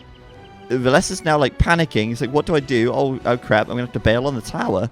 Because Man-at-Arms is about to come in and that tower will go down. Villese does have enough stone for another tower, fortunately. But the tower that Villese wanted to place is instead going to be placed down by LaaaN. And LaaaN now going to find a villager in the woodline. And it's a great start. It really is a great start. The scout play from Villese has been completely abandoned at this point. He goes for an archery range instead. Losing access to the berries, of course. I mean, switching into an archery range now while you still can is probably a good idea. But he's been pushed off of wood, and he's very thankful now, I imagine, that he went to the wood at the back. Okay, so we are back, and our next game will be starting very soon. The spectator delay hasn't started just yet, but the game is launched. So as soon as they start, we'll know about it, and we'll be jumping into the game. But here's the series so far. Obviously, starting there with the Malian versus Hun war. The Huns, interestingly, not winning either of their matches. And with the Huns being picked twice, they will no longer be picked anymore. But there's still quite a good number of civs available to both players. The Slavs, for example, for Villese haven't been used yet. And I do rate the Slavs very, very highly. So we may see the Slav pick up in Game 7 for Villese here. But he's also got both of the Meso civs available too. Mayans and Aztecs winning both of their matches could be an option for Villese here to take as well. He's got a lot of options still open to him. I don't think he's used the strongest civs just yet. And we could see that coming in. Of course, for LaaaN, what could we see from him here? He's used a lot of strong civs already, both the Meso civs notably. I expect maybe we'll see something like Franks from LaaaN. We could see the Mongols as well. We could see Indians. Like those 3 civs, pretty strong, still available to him. And yeah, I don't know if he'd necessarily go for a different type of civ here. Although he has sort of played a lot of Man-at-Arms and stuff. Like he's played a lot of early aggression, which maybe doesn't suit the Franks so well, for example, but could suit the Mongols quite well if he goes for some very, very fast scouts. So we'll have to wait and see. The next game is about to start in about 25 seconds time or so. But we'll be going into the game as soon as it launches, and the civs will be revealed. Let's find out what we're going to get as the game launches in just a second here. I'm going to go for a prediction. I'm going to say it's going to be Aztecs versus Mongols. That's my prediction. I have no idea if I'm right. I'm wrong. I'm completely wrong. It's Celts versus Japanese. You got to make a guess, right? That's the fun. That's all part of having fun. So, Villese will spawn to the south of the map. He'll be in the blue as always, and he's going to take the Celts here, while LaaaN up to the north will take the Japanese. Now, maybe I should have predicted the Japanese actually, or I could have logically predicted the Japanese, because I did say that LaaaN was playing a lot of early aggression, a lot of sort of Man-at-Arms militia style play. And of course, the Japanese were one of the civs remaining that would be very good at that, as well as, of course, the Malians or the Burmese. But Japanese, a good choice here. And we'll see that coming in for LaaaN now, as Villese now picks up the Celts. So we will see not a rematch, because we haven't seen these civs against each other, but we have seen both of these civs already in this series. So this will be a little bit closer, I think. Like, there's not really, I don't feel like there's this overwhelming civ advantage here. I feel like the Japanese are probably stronger, but the early game can determine so much, and I think on no walls as well, the map can determine so much. And I think maybe Villese wants a little bit of revenge, wants to sort of give LaaaN a little bit of a taste of his own medicine, because after losing a couple of games now to man-at-arm play and that early aggression, like that very annoying, very early aggression, I do think that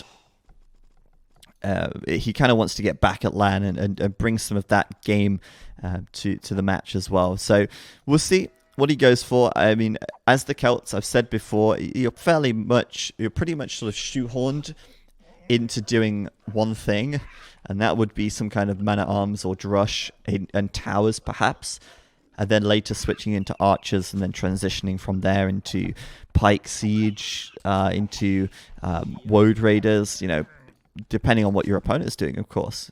Going to vary quite a bit. But LaaaN sees the ball, goes for the lane.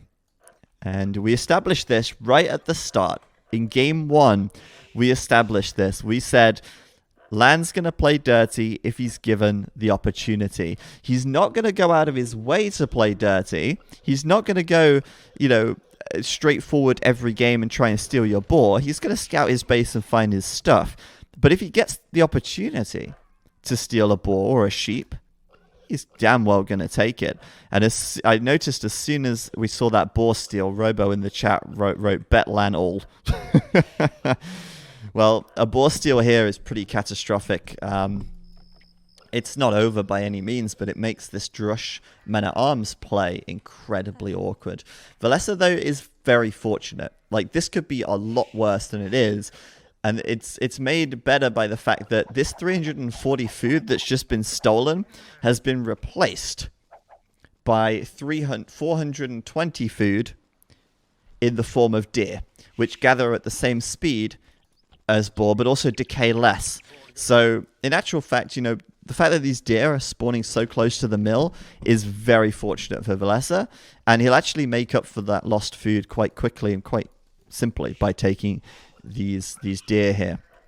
Of course, it will mean that he may have to transition onto farms a little bit earlier, and you see already he's built 2 farms, whereas LaaaN has not. So, oh, LaaaN nearly losing the boar. I was going to say that would be his just desserts, really, wouldn't it? That would be payback. But yes, LaaaN does have deer close to his to his mill as well. And fortunately, I guess for LaaaN, he's got 4 deer instead of just 3. So a little bit imbalanced there. Oh no, both of them have 4 deer. I was going to say. Villese already pushed one with his scout. But he did add 2 farms quite early, which means that LaaaN's already built the barracks. Compare that to Villese. Compare and contrast. There is no barracks yet, because there isn't enough wood to build one. Poor Villese. Not a good start to this game. But his map is a little bit better than previous games. His gold's quite exposed, but at least he has a wood line in the back of his base that's quite safe. And a second wood line over here, which could be safe if he walls it up toward his TC. LaaaN, though, does also have a very good map. A gold in the back, a wood line, which, although it's forward, is very safe, close, sort of easy to close in, let's say. And spawning close to the edge of the map, so he can even close off the left side. If he likes. I mean, it's optional, right? Like, no wall mod. You don't really want to be walling things with houses all the way to the edge of the map. It's quite an investment in wood cost. And eventually you will do it, but it's not something you can just throw down on your way up to the feudal age. Yes, deer do not decay at the same speed as boar. They decay at the same speed as sheep. Unless I'm going crazy, but I'm pretty sure that that is fact. Yeah, you're right about the villagers walking to the the mill. That's a good point. But yeah, so militia coming out here. And the militia from LaaaN are already on the way over. They do meet a wolf on the way, but they take it out with ease. Losing just 3 HP. Not bad. Men-at-Arms on the way in as well. Villese. Where's the Men-at-Arms, Villese? We need to see Men-at-Arms here. He doesn't have the gold. That's okay. Chill. It's fine. I'm getting worried for Villese here. This is match point. If LaaaN wins this, it's over. 5-2. Looks like Villese, though, will be raided on the berries. And those Men-at-Arms from Villese are a little out of position. Although LaaaN will double back, it seems, to kill the scout. Both scouts go down. And there go the Men-at-Arms onto the berries there. Fortunately, the Celt militia moving a little faster. The Japanese, of course, attacking a little faster. And with 4 Men-at-Arms in here, this should go quite well for LaaaN. But they do trade 1-for-1 so far, with the villagers, for the time being, all alive. That's pretty fortunate for Villese here. He does not want to lose vills. But he may end up losing 1 if LaaaN does get us around. We'll see, we'll see. Obviously, he's switching into archers, archery range, rather. Going straight into skirm, which works out quite well for Villese, as it turns out, because LaaaN is going into archers here. And a couple of extra skirms to start things off might balance the tables just a little bit. But here we go. Celt's now going to be chasing down those Men-at-Arms, getting some pot shots off as they try and run away. There's no point running, LaaaN. You may as well turn and fight. And that's exactly what he will do. He'll take down as many Men-at-Arms as he can before inevitably losing everything. And there they go. Good play by Villese. He does win that engagement now. It's 5 kills to 3, and they're even on vills. Starting now with skirms as well. So we're going to see a skirm archer mix from LaaaN. He's not going to go all in on archers. He can't anyway, because he only has 4 villagers on gold. So good luck affording double archery range production with 4 vills on gold. You need 7 at least. And more if you want to get fletching at any point. But he'll do fletching once the blacksmith comes up, I imagine. As Villese moves out. Like, Villese now needs to do damage, right? Like, he needs to get this series back. He needs to get this back under his control. And he needs to find an angle of attack. Maybe he'll find an angle out here on the right side. He can come in. Maybe he can just walk straight through here. Because, you know, there's a hole. There's plenty of holes in LaaaN's defense at the moment. But out come the archers from LaaaN. That's a little sloppy, actually. Some of them popped out in front and could have got focused down, but they won't because there's quite a few units there for LaaaN, and Villese doesn't want to throw everything away for free, so he will back away for now and regroup. And LaaaN is 1 unit ahead in military production. He does have the 2nd range down, and this is significant. This is very significant. That 2nd range coming up that much earlier means that LaaaN will be pulling ahead in unit count right now. And the reason he's able to do that is because he's only got 4 farms, or 5 farms, sorry. And maybe having a little bit of idle time on the TC, just a smidge. Whereas Villese, on the other hand, you can see he's got much more farming going on. He's already up to 11 farms. And he just hasn't had the wood to actually build the 2nd archery range. What he has got is a bit too much gold in the bank, because he's been making skirms and mining gold at the same time. And now he's in a spot of trouble, because he's being outproduced quite considerably. He is, however, walled up, so it's not too bad. The tower here can chip away at these units while they come in. They're going to try, of course, and kill these villagers here building this wall. And he will deny the archery range, but in comes Villese from the back. And he'll get some free damage onto that army there, and maybe he'll be able to kill something, but I don't know. The wolf is being a nuisance. Please kill the wolf. It's triggering me. There we go. Thank you. But, yeah. This army here will maybe able to range these villagers on the wood line. With fletching done, LaaaN is in a good position now. But Villese, defender's advantage. A lot of LaaaN's armies tracking across the map, and it's not here. And Villese might catch these units. He's just going to miss them. He could have headed them off. But he will, in fact, actually get them now as LaaaN. I don't know what LaaaN was doing. He must have had these guys control grouped with these guys or something. Or, I don't know, control group them and click them back. And instead of walking around this way, they went back this way. Took a couple of hits, and now they're cornered. This should be a cleanup from Villese if he controls his units well here. I mean, he may sort of waste his time a little bit, but he should clean this up. And that's exactly what Villese needs, is another group of archers come over here on the left side. Yes, Rauber, AoE2 stats.net is a fantastic site. I've used it like so much over my years of playing this game and casting this game and making videos about this game. It's such a valuable site with so much information.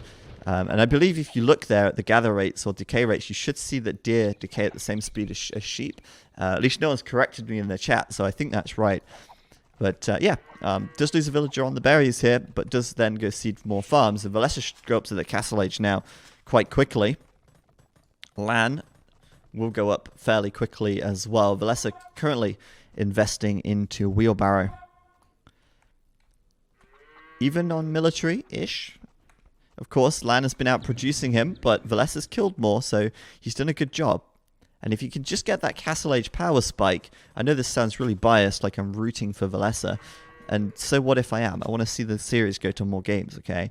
If he does get that Castle Age power spike, he might be able to do some damage, but does really need to get onto Archer production, does really need to get more gold income here, and needs to click up to Castle. We may see LaaaaaN going up to Castle now without wheelbarrow, which I think is completely reasonable, to be honest, because the Castle Age timing just makes all the difference, I feel. And there it is. LaaaaaN will be up first. Stable now coming up as well for some knights. And Villese, I don't know if he saw that. Maybe he saw that. Yeah, he did. He saw the stable. He knows what's coming. But if he goes back in, he'll see the second stable as well. But I don't know. I don't know if going uphill against this is that much of a strong idea. I know it's archers. I know they're really, really tempting to kill. But yeah, fighting uphill, not such a good play. Do you see a stable now from Villese? There are two stables, in fact. And now this is where I think it gets awkward. Celts just don't have as strong knights, and if he goes double stable knights, you better have a good number of crossbow as well to back this up. Otherwise, I think he could be in a lot of trouble. We should see bloodlines coming through. I don't know if he's done it already. LaaaaaN has. I don't know if he's done LaaaaaN.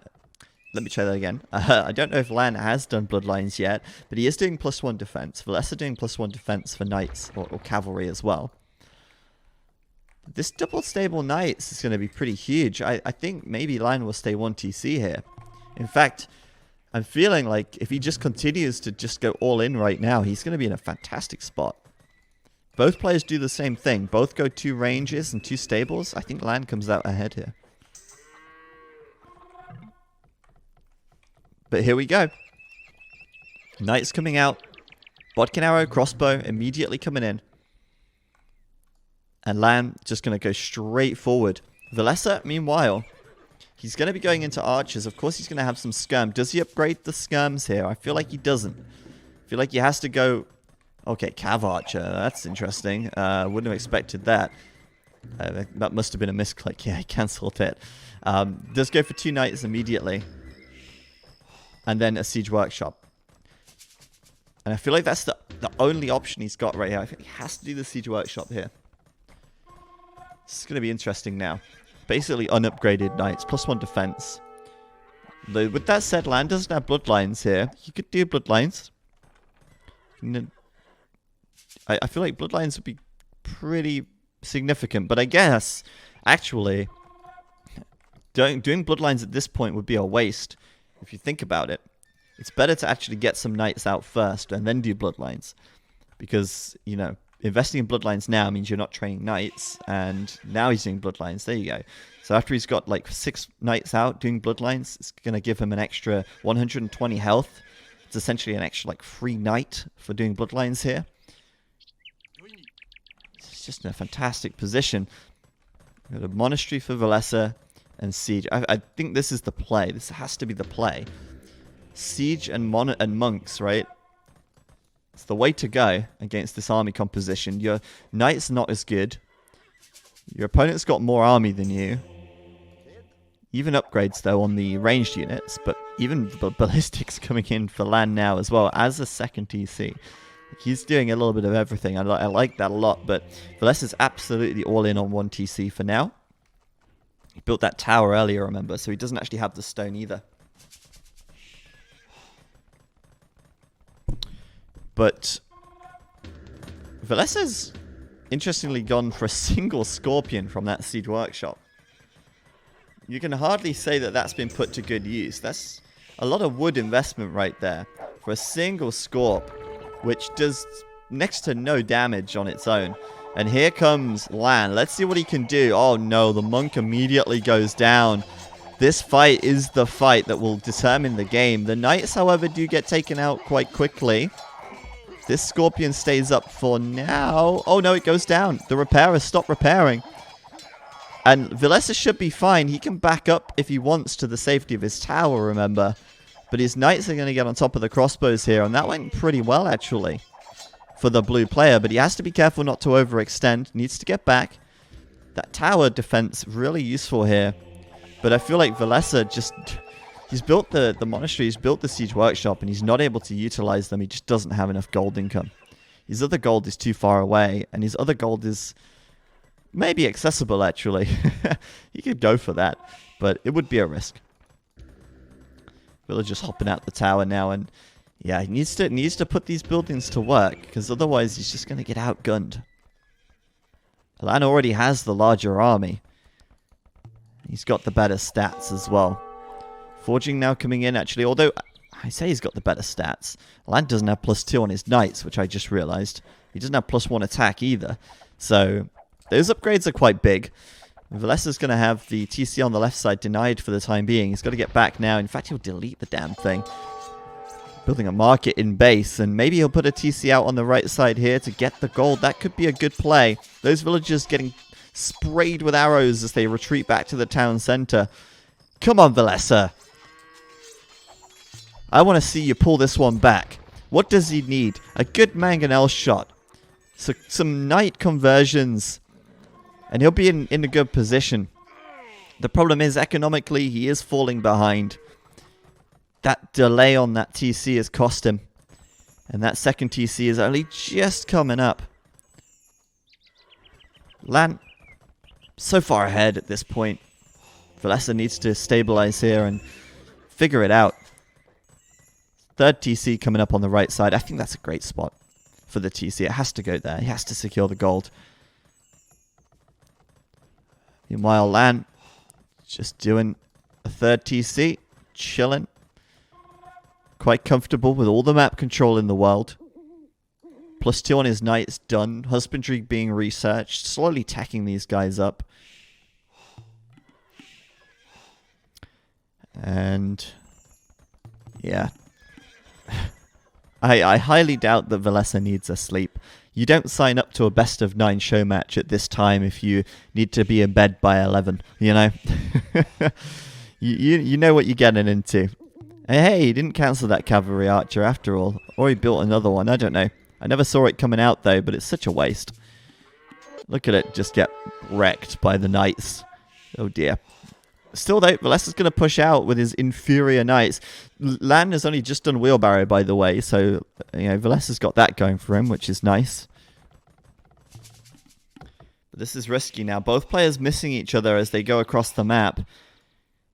But LaaaN has a much scarier army. Oh, this could be bad. These knights not as good at raiding as LaaaN's knights are, and what does Villese do? Does he commit to raiding here? Does he double back? He's going back with a couple of monks. There's going to be a hole in this wall before you know it. 2 villagers going down. Villese now looking for damage, but the quick walls. The houses are up. And Villese's going to turn, fight the TC.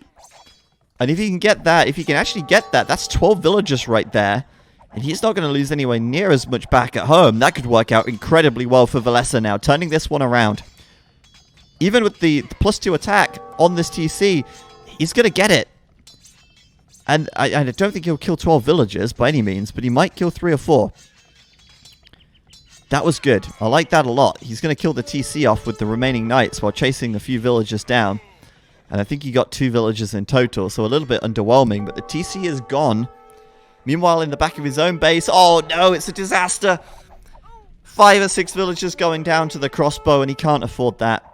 He cannot afford that. He is fighting the knights out here, though, taking a good fight against these split knights of LaaaN, using numbers to counteract the fact that he's outgunned here. But still, these crossbows in the back, this is going to be GG, isn't it? Unless AoE Prey for the mangonel shot of his GG. No, he called it. He got the mangonel shot as well, but he called it anyway. Villese losing all of his knights at the front.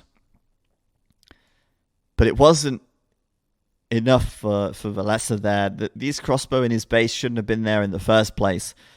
And as a result, he loses too much economy. He loses his army. And like I say, what do you do as the Celts in this position? You go knights and you're just outgunned by that Bloodlines tech. You just don't have the health pool.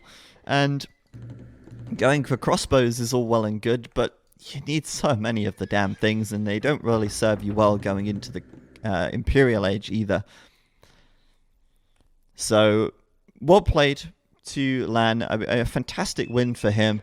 I think Villese is a brilliant player, but LaaaN today just came out on top. It was so close at the start. It was 1-0, 1-1, 2-1, 2-2, 2-3, and then LaaaN ran away with the series. He did a good job. He played very well throughout, and he played very aggressively as well. I did like LaaaN's playstyle during this series. He played a lot with those civs that are a little bit more awkward to play with. He played a lot more with like men-at-arms, militia style play, which when we think back to watching MBL, for example, we just saw scout civs every time. Sorry, I'm thinking about, not MBL, I'm thinking about Slam and Hera.